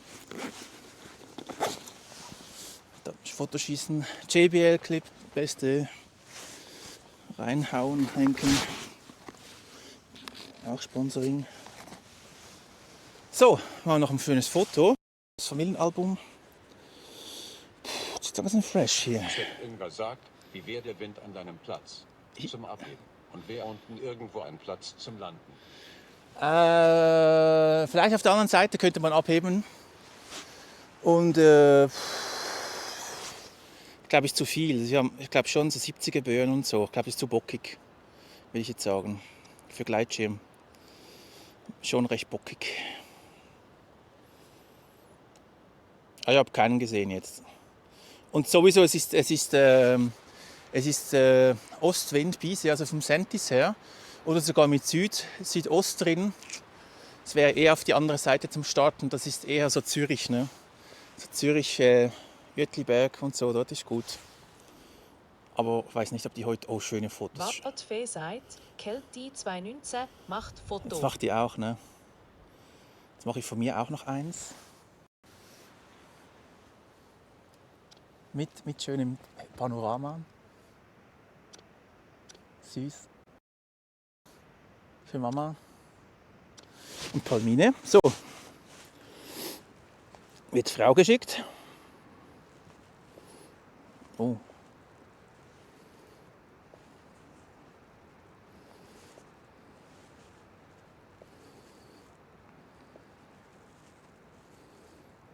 Möchte ich aber noch ein Foto mehr.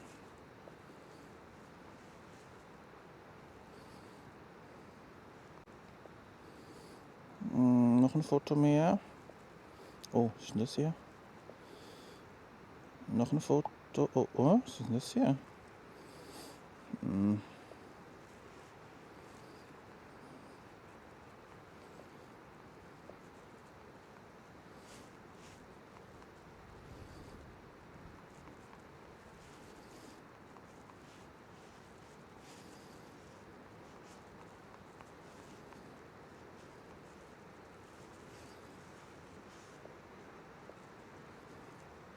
Irgendwie, also mit den Emojis irgendwie funktioniert hier nicht. Emojis, so. Gut, also Stöcke sind da. Fasi ist da, Getränkerückgabe. Machen wir auch gleich. Den brauche ich vielleicht noch. Den Fasi lassen wir draußen.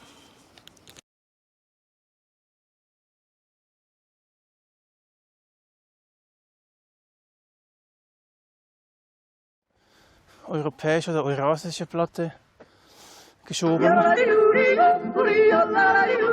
Dann wurde gesungen, gejodelt. Palmine sagt mega schön da. Wurde gesungen, gejodelt. Dann entstand zuerst mal das Matterhorn. Was ist die Szene? Wollt den... Was ist los?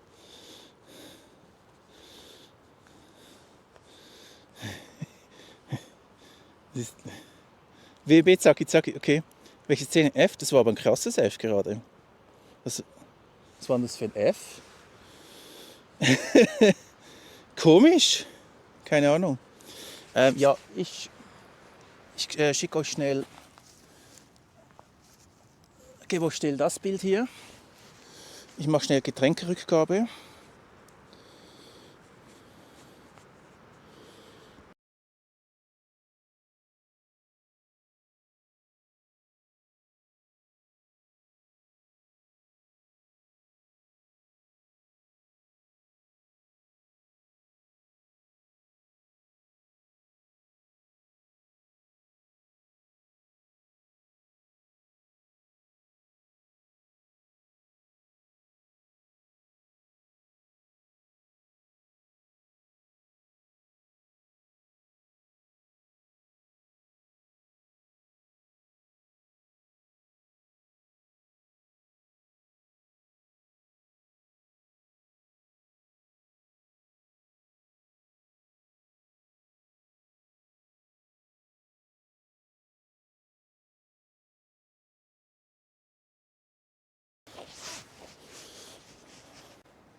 So, erfolgreich abgeschlossen. Jetzt müssen wir nach unten. Ne? Hoffen Sie nicht mehr stumm? Nee. Okay, na, Bitrate schrauben wir noch ein bisschen runter. Mal auf 7. So. Wir machen den Stealth-Modus und rein in die Hosentasche mit dir. Die Cam. Dann geht's runter. Ja. Jetzt am Parkplatz. Jetzt geht's wahrscheinlich wieder so. Weiß nicht, dreiviertel Stunde, halbe Stunde. Dreiviertel Stunde, Stunde, keine Ahnung mehr. Akku haben wir noch 47%, das sind etwa noch eine halbe Stunde. Ein bisschen mehr wahrscheinlich. Oh, das muss auch noch nach hinten. Das kann ich aber auch so reinstopfen.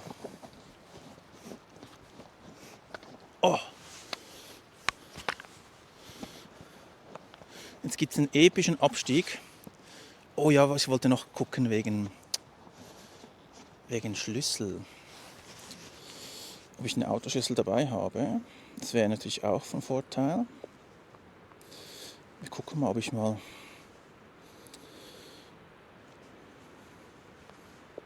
den aktivieren kann. Ja, ist dabei. Voilà, dann gehen wir runter. Zacki, zacki.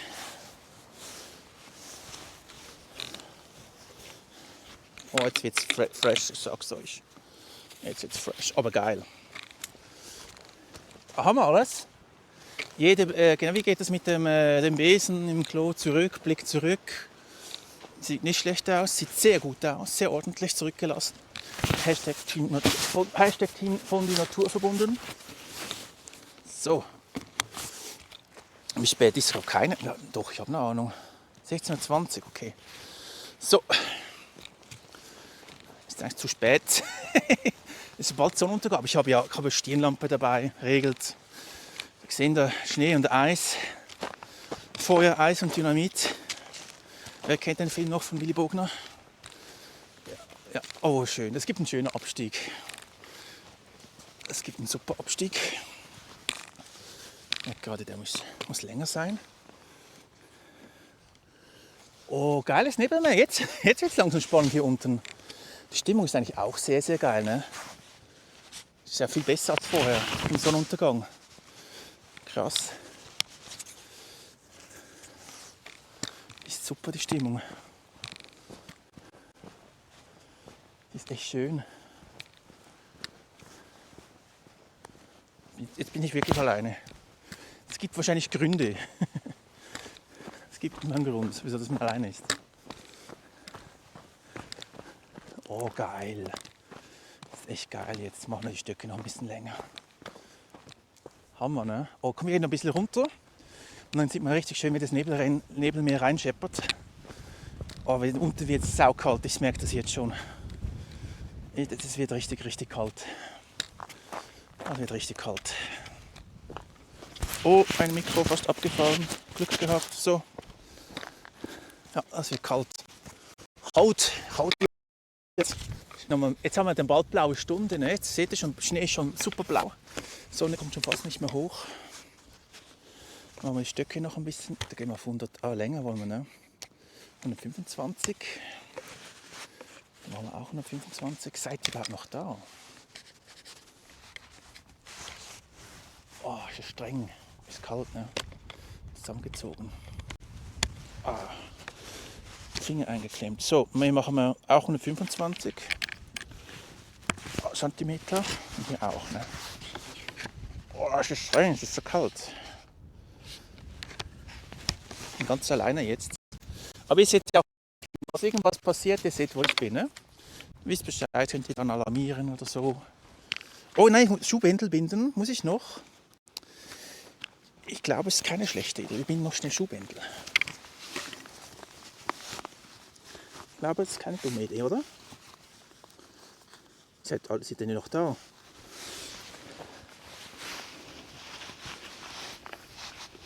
Oder können wir abschalten? Sind wir im Funkloch? Das könnte sogar sein. Muss ich jetzt testen, ob wir da sind? Ich teste doch das schnell. Ich habe auch keine Ahnung, wie viele Leute das da sind. Doch, wir sind da. 30 Zuschauer, ihr Verrückten. 30 Zuschauer, so geil. So geil, das freut mich richtig. 30 Leute. Und ihr seid dabei. Das ist aber geil. Hey, das ist voll der Aufsteller. Hey, heute drei Raids. Zuerst einer aus Thailand. Da haben aber nur jemand oder 2 Leute haben geschrieben, ich glaube, die sind alle wieder weg. Da unten wird geputzelt. Die hatten dann so einen Kulturschock wahrscheinlich bei mir. Mit Schnee und so, die haben das nicht ausgehalten. Da unten ist noch ein Papa mit seinem Sohn, ist auch herzig. Ist auch noch ein bisschen in der Sonne am Chillen. Na, jetzt genießen wir noch die letzten Sonnenstrahlen. Wir laufen noch schön in den Sonnenuntergang. Es Amseli sagt, hallo zusammen, alles Beste. Hoi Amseli, schön bist du da. Treuer Amseli.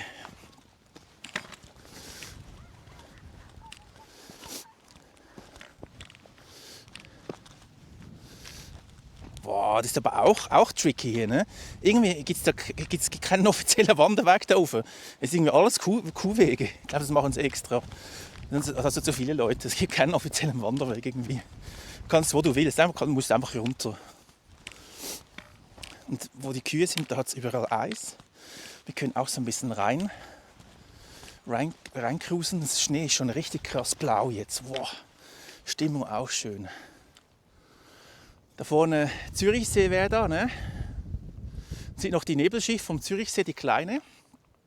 Ganz kleine über dem Nebelmeer. Sicher die Seeschicht vom See.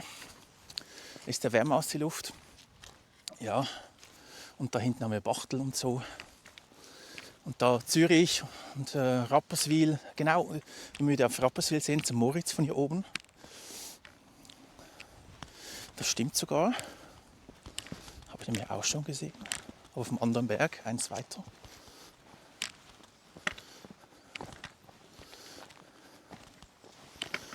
Stöcke sind hier wirklich empfehlenswert, ihr seht es. Ne? Das ist schon so, das ist eine Lottergeschichte hier. So Fußnagel, schwarze Fußnagel incoming Strecke. Es geht wirklich brutal steil hier runter. Das ist wirklich schon. Es geht super steil hier runter.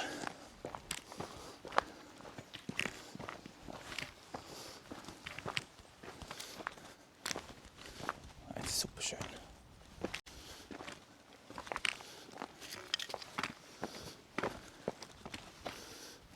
So. Das ist alles Nagelfluhfels, ist cool. Kinder können sich da voll austoben. Wahrscheinlich auch mit dem Bike. Kannst du hier das so sich verbiken. So wie ausgewaschen. Aber hier mit dem Bike. Und wie Heini sagt, schönes Licht. Ja, das ist mega. Das ist das hier, genau.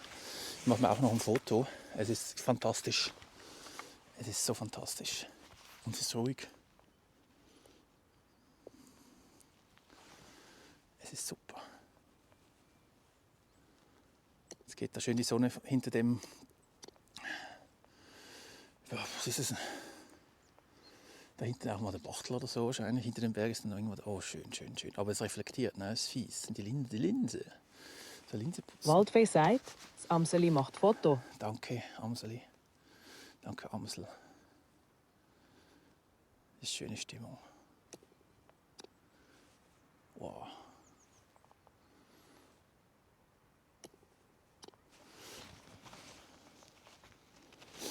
Mhm.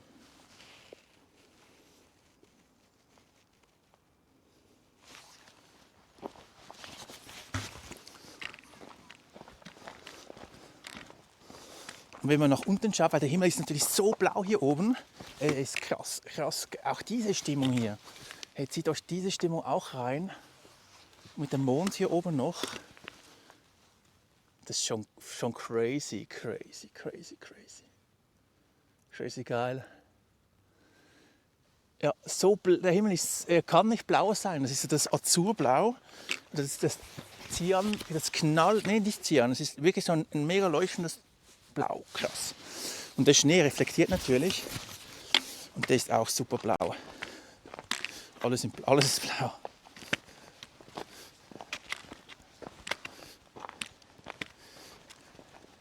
Die Zähne sind blau, der Himmel ist blau. Und wie Fotos sind auf Discord, Ausrufezeichen DC. Gut, da kannst du die angucken.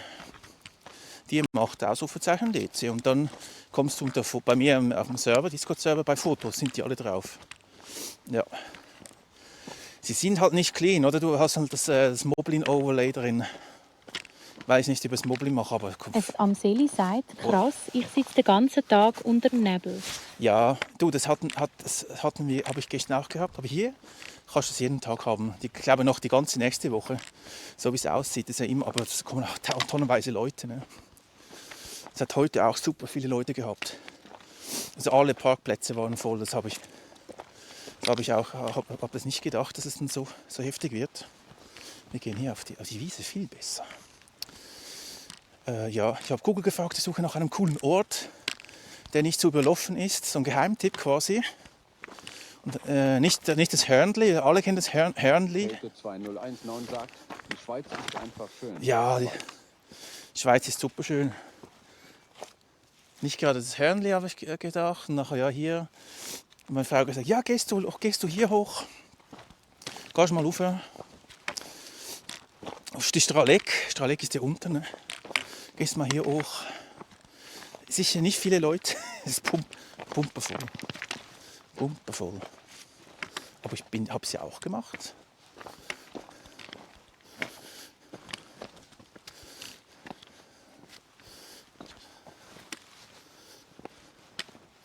Das ist ein lustiger Weg hier. Du kannst selber aussuchen, was dir lieber ist. Lustiger Wanderweg.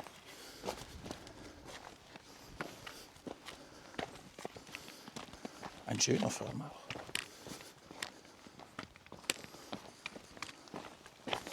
Aber die laufen hier mit Turnschuhen rauf und so. Kann man machen, ne? Kann man machen. Vor allem, wenn du keinen Rucksack hast und leicht bist, dann geht das schon. Aber nach unten nicht so empfehlen. Aber noch mit dem Eis hier.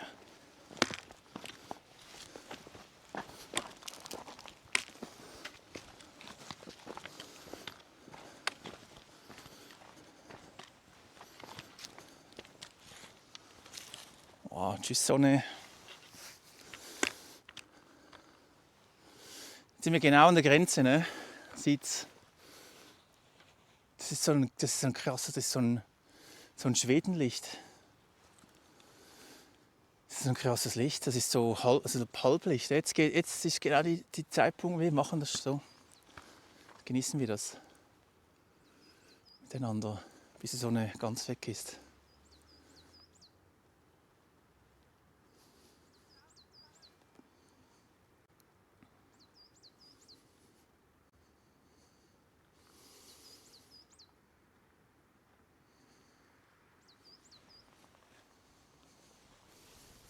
Ah, da kommt sie noch einmal. Habt ihr gesehen? Da kommt sie zum Teil noch einmal. Je nach Bäumen, zwischen den Bäumen durch.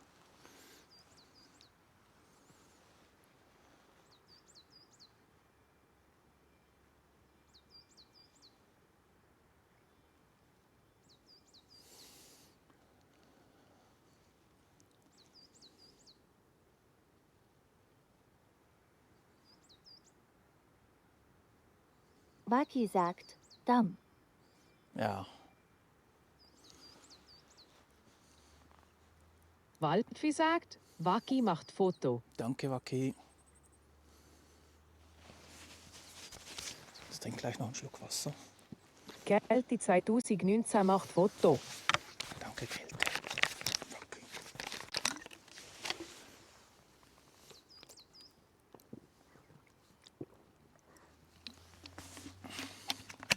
Oh, ich glaube, es gibt jetzt ein Waldfarbenspiel. Eigentlich müsste man fast hier bleiben. Ne? Aber es wird nachher dann schon dunkel. Und im Tal unten ist es jetzt schon recht finster. Man sieht es von hier. Ne? Oh, mit dem Mond hier schon geil. Schon geil.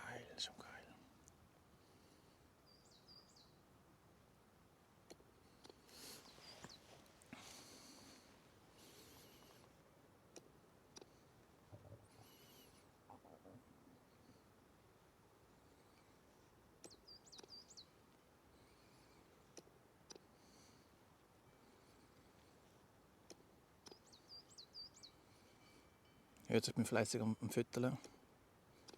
Oh, da hinten aber auch dabei Richtung Zürich, der Sonnenstrahl noch dort ist auch schön. Wow, ist das schön. Dort über dem Nebelmeer, das auch ja. Oh, das ist auch die sonst auch sehr, sehr schön. Sehr cool, sehr cool. Sehr stimmig, gefällt mir.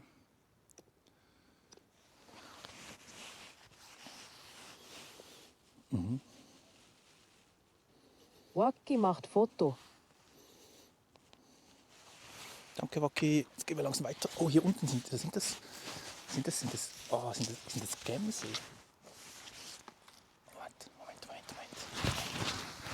sind das für Tiere? Sind das Esel? Sind das Gämse? Ich muss ruhig sein. Moment, schnell. Ich schau mal die andere Cam vor. Was sind das für Tiere? Aber die weiden noch da.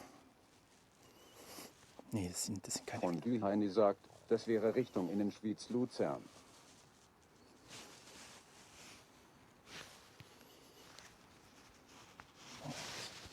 Was sind das für Tiere hier unten? Moment, mein Handy ist gesperrt.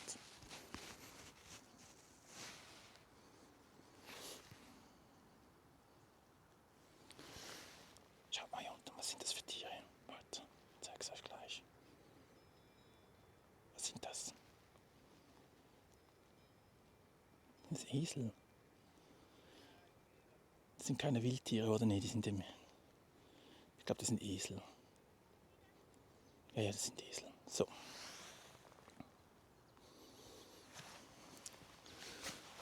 So, jetzt gehen wir aber runter. Wenn es keine. Ja, das sind Esel. Ich habe es nicht gesehen, es hat geblendet. Ah ja, so, das sind so noch andere Leute da. So das Maultier, Esel. Ah ja, da hat es noch andere. Hat auch noch Schafe, okay. Okay, gut. Das sind die ganze Herde unten. Irgendwie Esel, Schafe. Nach oben. Jetzt hat es ein bisschen geblendet von der Sonne. Jetzt ist fertig, ne? Jetzt ist wieder fertig goldig. Es ist wieder blau. Ups.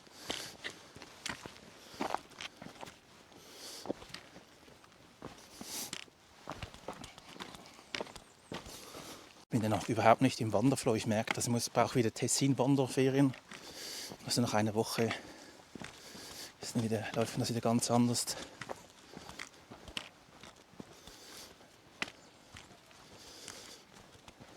Ja, hier ist schon Mountainbike-Trail. Ne? Ist aber auch gewagt hier.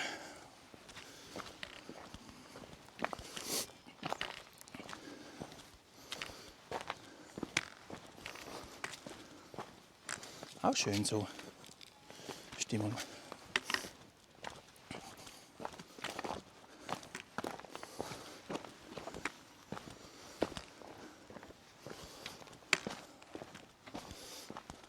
Da kommt man nicht so gut mit dem Kinderwagen rauf. Da muss man die Kinder tragen. Ja.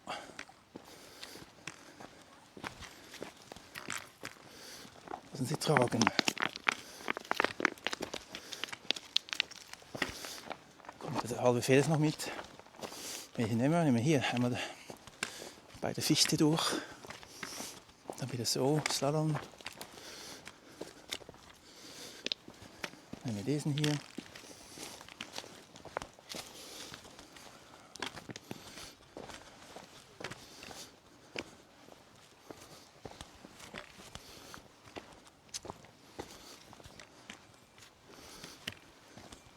Ja, das war nach oben ein bisschen anstrengender als nach unten. Gut, wir hatten ja auch das Fondue. Gut, das Fondue ist jetzt im Bauch. Ne? Noch ein bisschen mehr Wasser dabei. Ist ja auch verdampft und so. Ja, wisst Bescheid. Ja, so sieht's aus.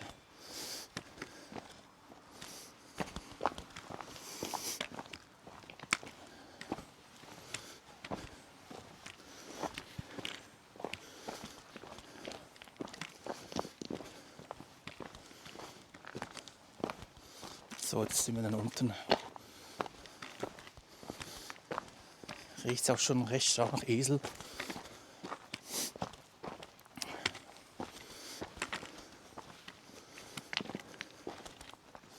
Und das ist schon der Wanderweg. Und dann laufen wir zum Auto wieder zurück. Nochmal durchs Dörfli durch. Dann alles nach unten fahren, genau. Oh, stimmt, es sollte ja nicht so dunkel sein. Oh. Aber dafür weniger Leute, wenn es dunkel ist. Wahrscheinlich bin ich der Letzte. Einer der Letzten auf jeden Fall. Und wo ist der Wanderweg? Hier. So haben wir es geschafft.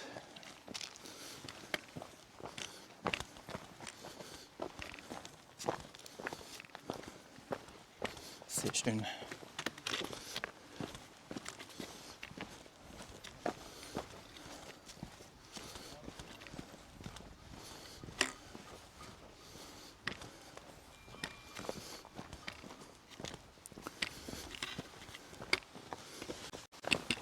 Da bleiben wir fast hängen. Das fängt schon ein bisschen alpin da an. Ne? Die Nagelfluss ist eigentlich gut, dann wissen die Leute direkt Bescheid. Wenn die da raufgehen, wie es ungefähr aussieht. Es kommt ja auch viel Zeugs runter.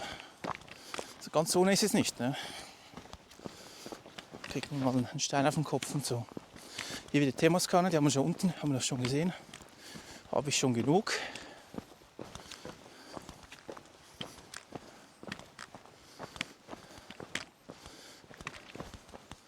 Und irgendjemand freut sich vielleicht hat es noch warmen Tee drin. Also wenn ich jetzt mega Durst hätte, will ich jetzt mal reingucken. Waldmeister sagt, guter Heimwegmenü.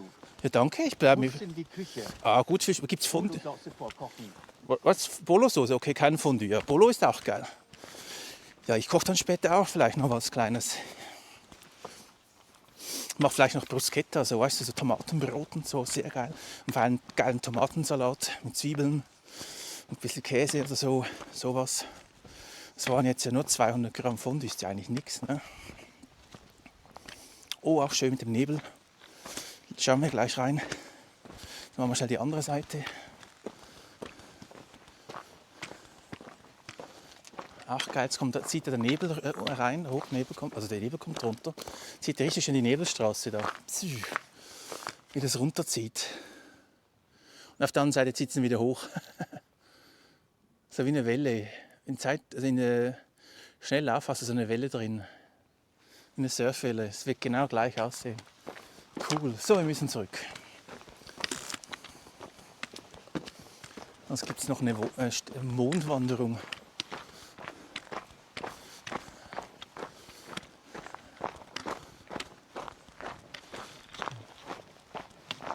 Tschüss. Tschüss, wow. Feini. Ja. Oh, da sieht man es auch gut.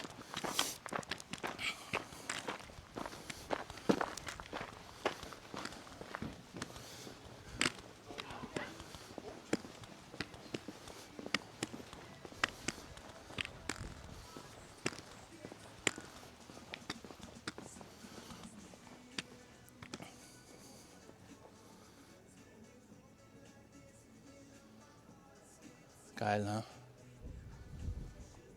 Sehr geil.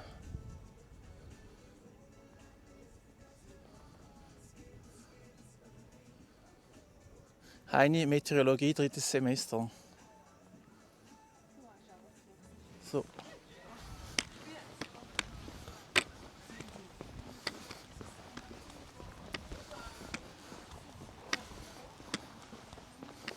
So, bin glaube wirklich der Letzte. Oh, so ziemlich. Jetzt können wir noch chillig zurücklaufen.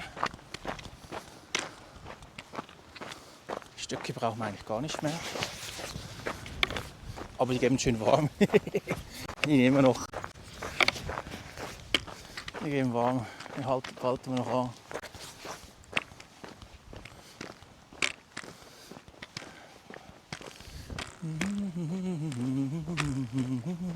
Jetzt ein schönes Wanderliedchen. Ja, Stöcke gehen warm, wir behalten wir noch. Dann ein bisschen mehr Gas geben. Abstoßen.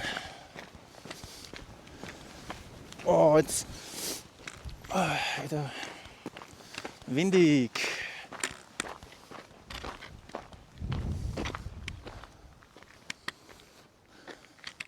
Schaut euch das mal schnell an. Wer kann, schnell reinschauen jetzt. wie das der Nebel über den Berg zieht hier, über das Schnebelhorn. So unten ins Tal und dann drückt es wieder nach oben. So eine richtige Welle. Ja, irgendwann kommen wir dann auch in den Nebel rein.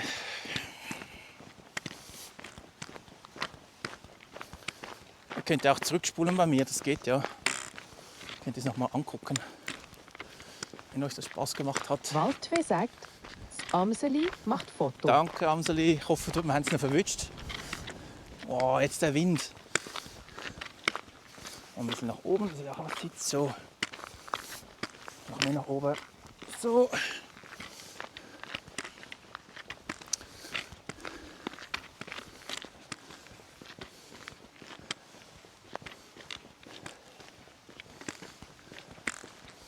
Ja, vor allem das Lustige ist, der Google hat mir gesagt, hier ist ein schöner Ort zum Wanderung machen.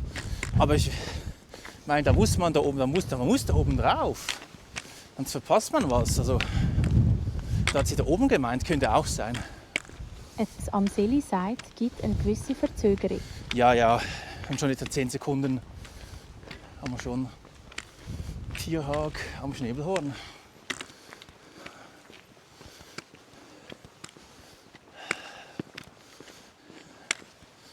Die Lampe ist auch noch eingepackt, eine Taschenlampe. Just in case. Ja. Aber ich glaube nicht, wenn es so bleibt und nicht zumacht, dann habe ich noch genug Licht. Jetzt weiß ich gar nicht, wie lange wir noch bis zum Parkplatz haben.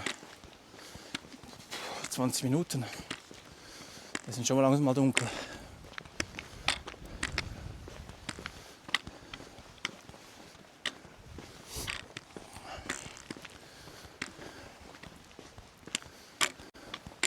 Stimmt, es geht ja noch voll durch den Wald durch. Ja, nee, das sind schon so eine halbe Stunde noch, okay. Ja, jetzt dämmert's. Jetzt dämmert's langsam. Ich habe das unterschätzt. Stimmt, wir laufen ja noch durch den Wald durch. Egal.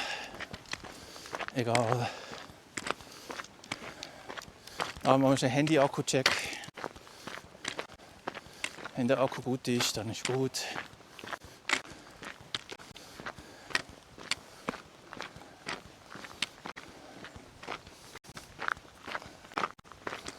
Wind von hinten ist gut, gibt schön Wind, schön Gas.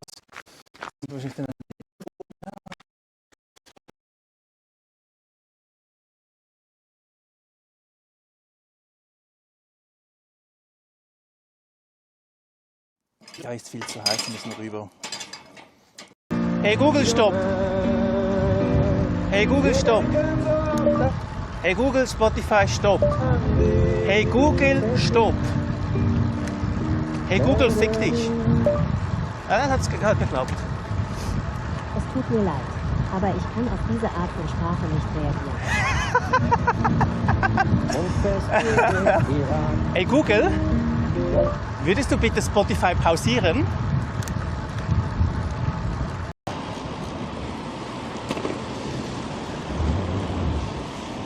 Sehr schön. Fahren wir schnell raus zum Flughafen. Zürich. Ja, mal schnell.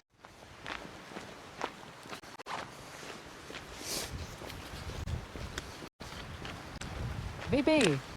Cool. Sind wir wieder bei der Winddüse. Das eine oder andere Funkloch wird wahrscheinlich noch kommen. Dann müssen wir durch. Leider. Jetzt haben wir mal Merliwald. Mal schön durch den Merliwald durch. Ich werde heute auch gut schlafen, ich sag's euch. Ich habe gar nicht gewusst, dass das so lange war. Ne? Es ist so lange. Noch ein bisschen durch den Wald.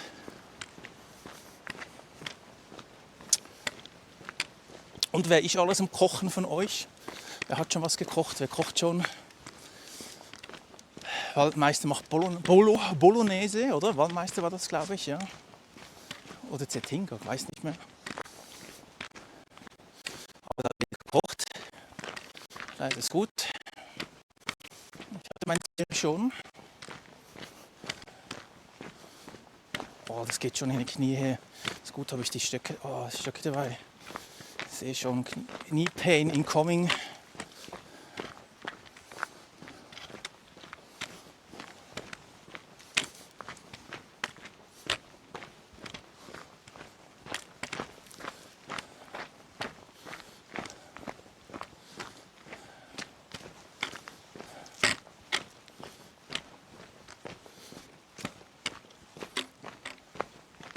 Ich glaube, genau da unten gibt es auch noch mal ein Funkloch.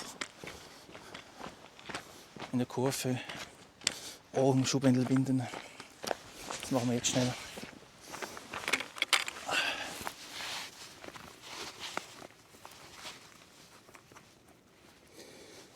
So.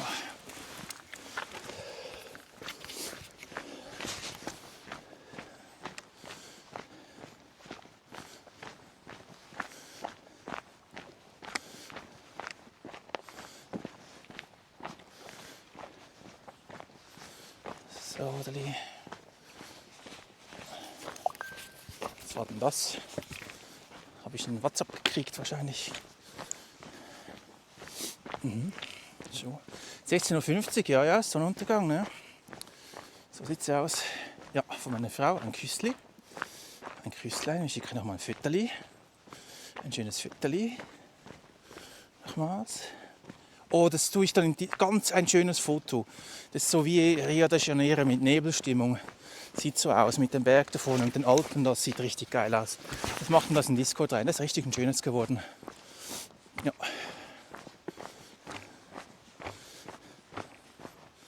Echt gut geworden. Schönes Foto.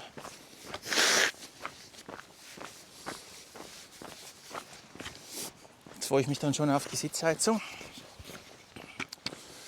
Ja. Ein bisschen warm, auch nicht schlecht. Jetzt sind wir doch immer draußen in der Frische gewesen. Zuerst müssen wir es mal bis zum Auto schaffen. Das geht jetzt noch 20 Minuten. Und dann ist es dunkel und dann fahren wir im Dunkeln die Scheißstraße runter. Ich bin Road Rage, ich sag's euch. Es gibt dann Road Rage mit Sancho. Jetzt die Eispassage hier. Geht. Eisensplitter. Da geht. Oh, ist jemand gestorben hier. Oh, alles Gute. Ist jemand hier umgekommen. Okay. Auch Grabkerzen hier. Ja. Rest in Peace.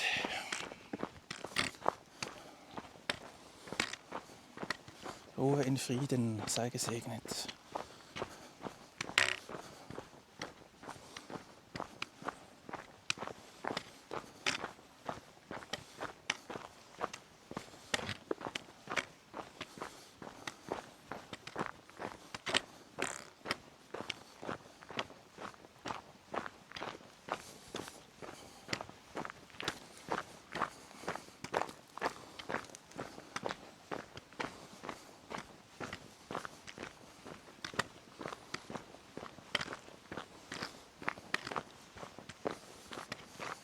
Oh, ein bisschen eisig, ein bisschen schliffrig. Da geht's. Wie sieht's da aus? Wow, geht. In der Mitte. Oh, Scheiße! Oh. Fängt jetzt schon mit Road Rage an. Ich sag's euch. Das Eis und die Jogger die sind am Tag sind die einfach runtergejoggt. Ist es vielleicht besser, wenn man rennt? Das kann schon sein, oder? Dann hast du weißt du, dann musst du gar nicht, dann bist du gar nicht am Halt haben. Also du bist dann im Flow drin. Das kann schon sein. Also in der Masse, die Masse runterruggelt quasi, oder? Da hast du keine Traktion. Brauchst du ja nicht. Du musst dich nur du kommst eigentlich nach unten beim Joggen, oder? Dich wegschieben. Ihr seht das auch so, das sehe ich ja. Oh, jetzt zieht der Nebel rein, habe ich gar nicht gesehen. Jetzt gehen wir rein in die Nebelsuppe. Und dann zum Auto.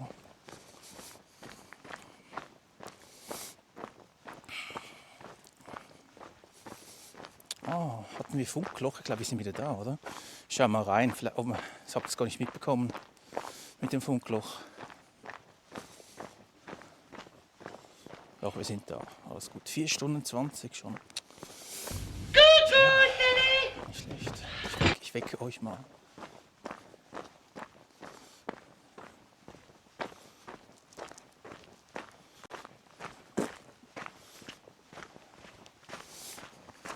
Jetzt zieht sie unten der Nebel rein.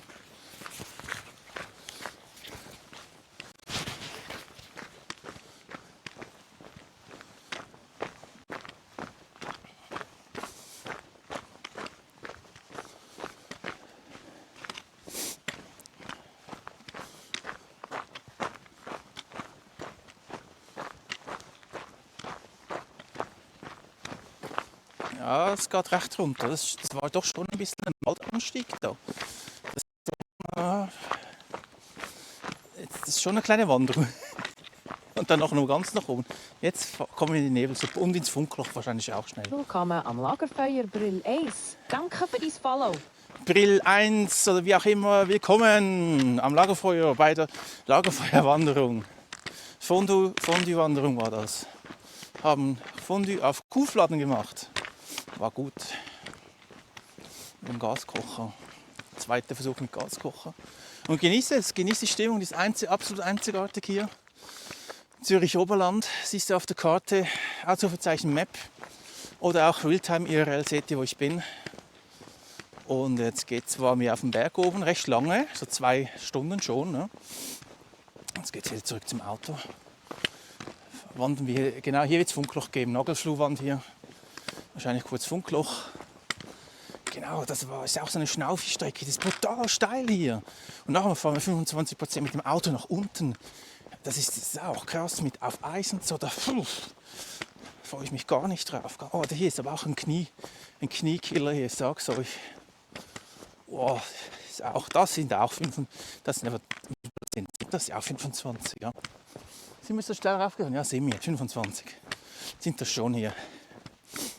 Locker 25, eher 27 bis 30%. 40. Ja, es ist wirklich fast 45, fast 100% Steigung, wirklich. Es fühlt sich so an, es ist schon recht steil. Ne, so 30 Maximum. Oh, jetzt sind wir dann schon bald unter dem Nebel, ne? Seht ihr? Man sieht, jetzt muss ich nur noch so eine Welle warten und dann surfe ich dann auf dem Nebel, im Nebel.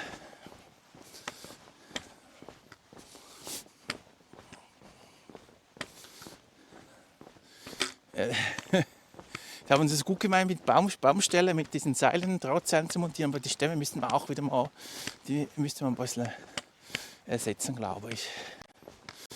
Recht morsch.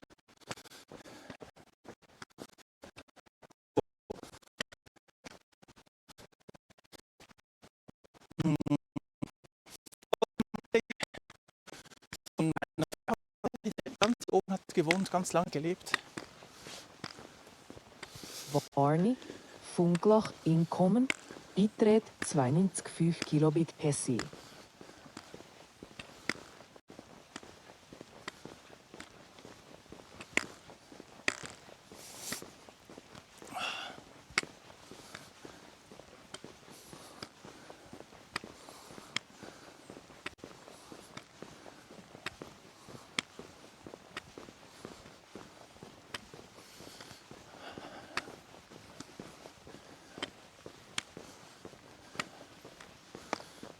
Am WDWB. Ja, jetzt geht es wieder nach oben. Ich habe das ein bisschen unterschätzt, aber ich habe ja Zeit. Auch ein geiles Haus. Ja. Ist auch ein schönes Haus. Ich weiß gar nicht, ob die sogar hier drin gelebt haben. Gott, der Meitli von meiner Frau. Ist gut möglich.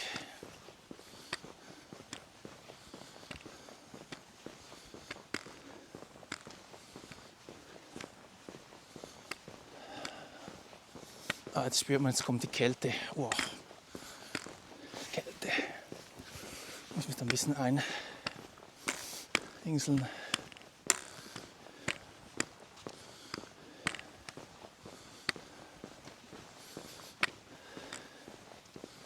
Oh, wir müssen noch ganz nach hinten. Okay. Ja.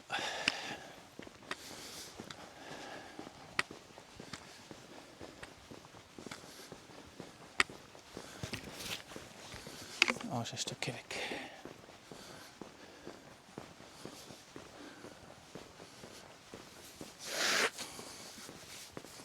Stück ist gut. Stimmung ist gut hier. Ich bin wirklich der Letzte. Stimmung ist gut. Haben wieder, ne? Sind wir wieder da. Will ich sagen.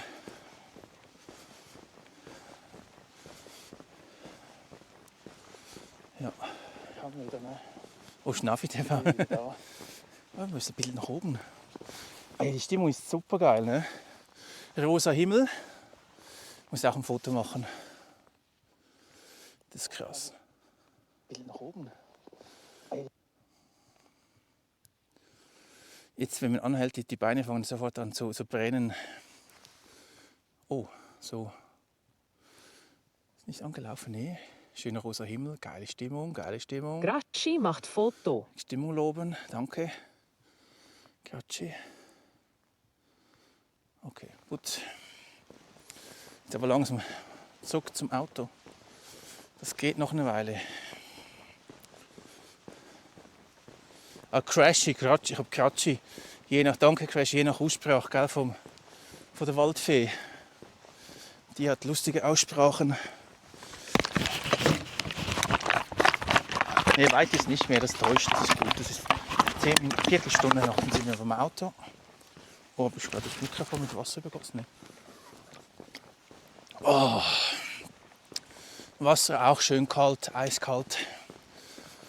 Haben wir uns aber das Fondue schön verdient gehabt. Oh. So was von. Oh. Freschi sagt, muss mal eben zu Mutters, die hat Muskelkrampf. Alles klar, bis später. Das ist ja laut, das ist so laut.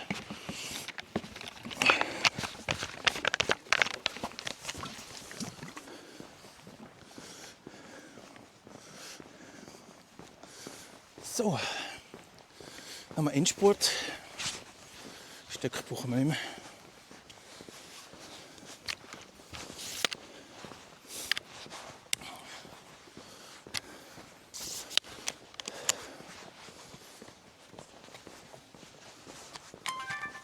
Oh oh, noch 10 Minuten. Das wird knapp. Das wird knapp. Es wird knapp. Okay, ich gebe Gas. Ich hole jetzt den Akku nicht mehr raus. Wir schaffen das.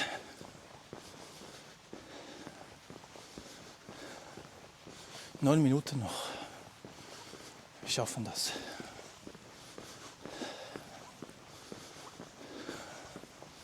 Da war auch der Maulwurf hier auch Gas gegeben. Also gibt es 2 Maulwürfe hier. Das ist ja Paradies.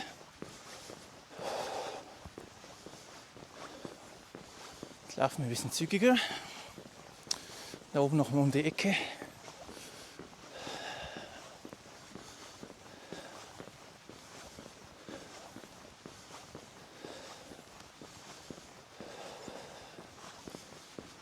Noch einen Puls nach oben jagen.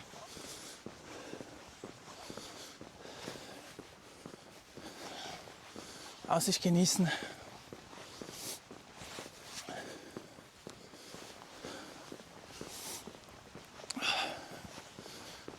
Schön. Schöne Stimmung.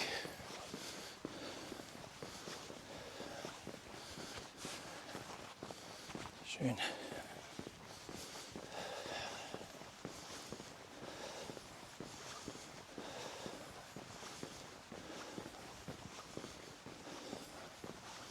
Schöne Stimmung.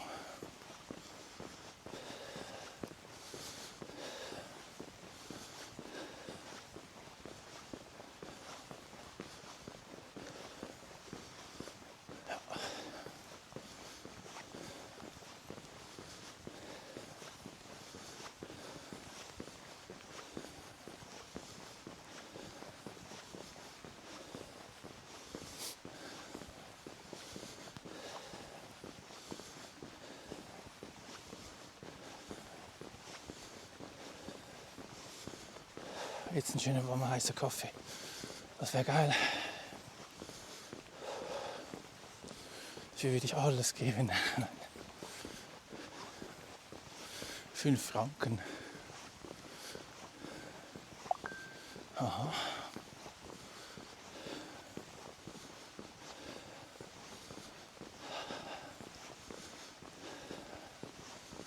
Oh, jetzt geht's in den Wein. Nochmal Gas geben. Oh.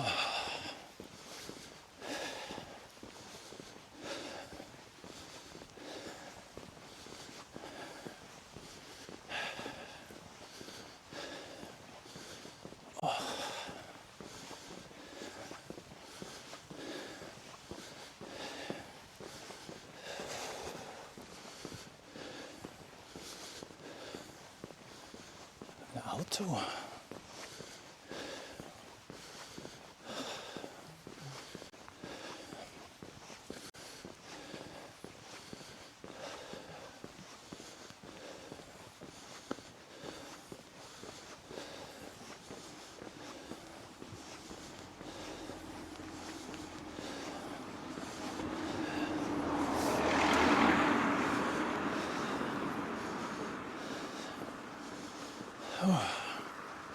Jetzt sind wir bald da.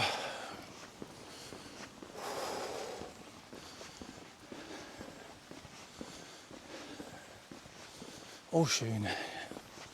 Schöne Stimmung, ne? Auch wieder Fototime.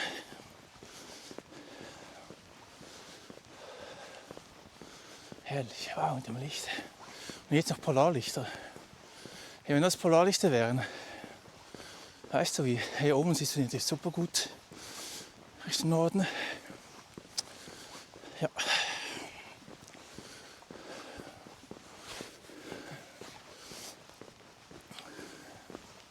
Waldfee sagt, willkommen am Lagerführer, Dark Nilus 24. Hallo Dark Nilus. Danke für dein Follow. 24, danke für den Follow. Kein Feuer, aber dafür neben mir. Auch geil, noch eine geile Wanderung. Puh. Jetzt laufe ich gerade zum Auto. Schöne Wanderung gehabt mit Fondue. Und jetzt können wir noch mal genießen. Ausblick genießen. Bis zum Parkplatz. Irgendwo. Krass. Krass. Wenn du hier wohnst, hast du auch lange Sonne. Geil. Ja. Zieht das hier unten richtig schön rein. Hammer. Wenn man hier wohnt, hast du am längsten Sonne von ganz Zürich wahrscheinlich. Das ist einer der höchsten Punkte. Höchste Berg im Kanton Zürich gewesen vorher. Aber hier oben war und die Stimmung ist geil jetzt. So eine Norwegen-Lichtstimmung. Schon verrückt. Schön. Jetzt hoffe ich, dass langsam der Parkplatz kommt. Ja. Sonst hatten dann wahrscheinlich noch ein Auto da und das ist mein Auto. Es ist auch nicht dieser Parkplatz. Ah, hier hinten. Schon gedacht. Hey, zieht euch das nochmal rein. Ich muss die Cam aufladen, ich merke es gerade. Cam leer. Zum Parkplatz ist mein Auto hier. Scheiße, ist auch nicht hier. Oh mein Gott. Ist auch nicht dieser Platz. Nee, ist mir noch weiter. Nach der Kurve. Jetzt müssen wir schnell Schuh binden. Dann schnell Akku-Check machen.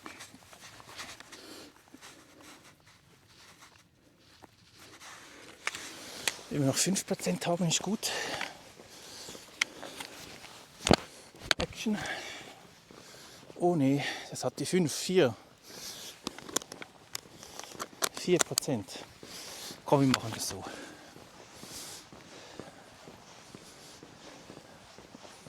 Wir machen es so, ich lege jetzt den Rucksack nicht nochmal hin.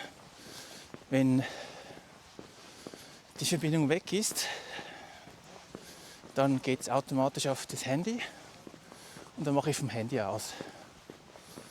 Hey, mein Auto ist hier. Das wäre es noch. Hier im Dings drin. Unter den Bäumen. Geht's miteinander? Das wäre lustig, unter den Bäumen. Ist auch nicht mein Auto hier. Also wenn das Ding weg ist, Strom mache ich schon euch aufs Handy. Und die Action mache ich dann im Auto wieder an. Sonst verlieren wir zu viel Zeit. Wisst Bescheid. Könnt einfach schreiben, ein schwarzes Bild. Wenn das Bild weg ist und ich höre es dann selber. Und dann hole ich das Handy hervor. Und machen wir das so unkompliziert. Bis zum Auto.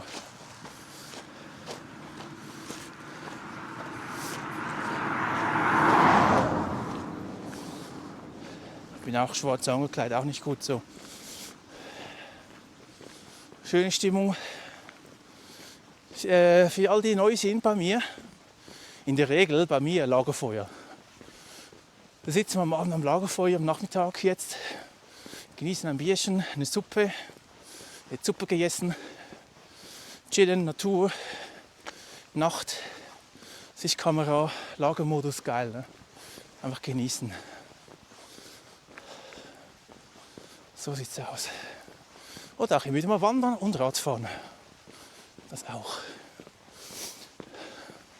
So, jetzt kommt dann der Parkplatz.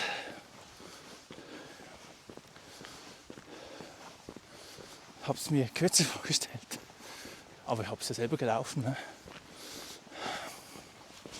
Jetzt sind wir dann gleich da. Einmal um die Ecke. Vielleicht schaffen wir es noch mit dem Action-Akku. Oh.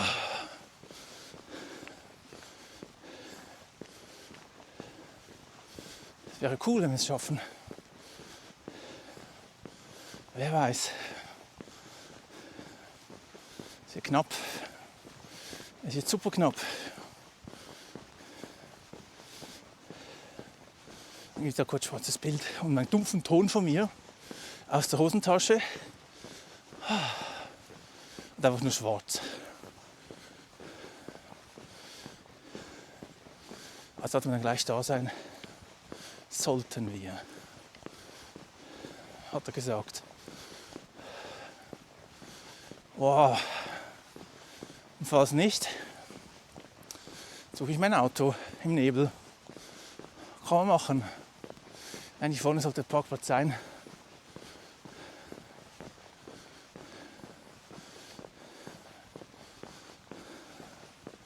Schöne Stimmung, echt schöne Stimmung. Ich würde es euch gerne noch mehr zeigen. Die Stimmung ist echt geil. Aber wisst Bescheid. Zum Parkplatz. Die Stimmung ist echt geil, geil Stimmung. Ich muss den Parkplatz finden. Doch, da sind wir gekommen, das stimmt.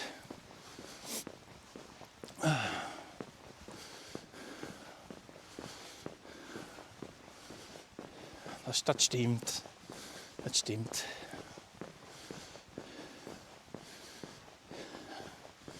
Ja, vielleicht schickt euch die Waldfische ins Funkloch. Hier vorne, wenn der Akku leer ist. Dann schließe ich euch an, dann geht es gleich wieder weiter. Mit der Heimfahrt. Die nehmen wir auch noch mit. Die streamen wir selbstverständlich auch. Ist ja auch schön. Ja, vielleicht noch ein bisschen schön den Nebel hinein. Wenn ich dann überhaupt mein Auto noch finde.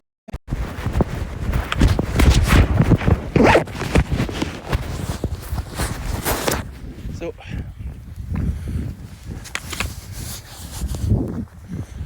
So sieht's aus. Oh, so. Hey, mein Auto ist da. Wir haben das quasi gerade noch geschafft.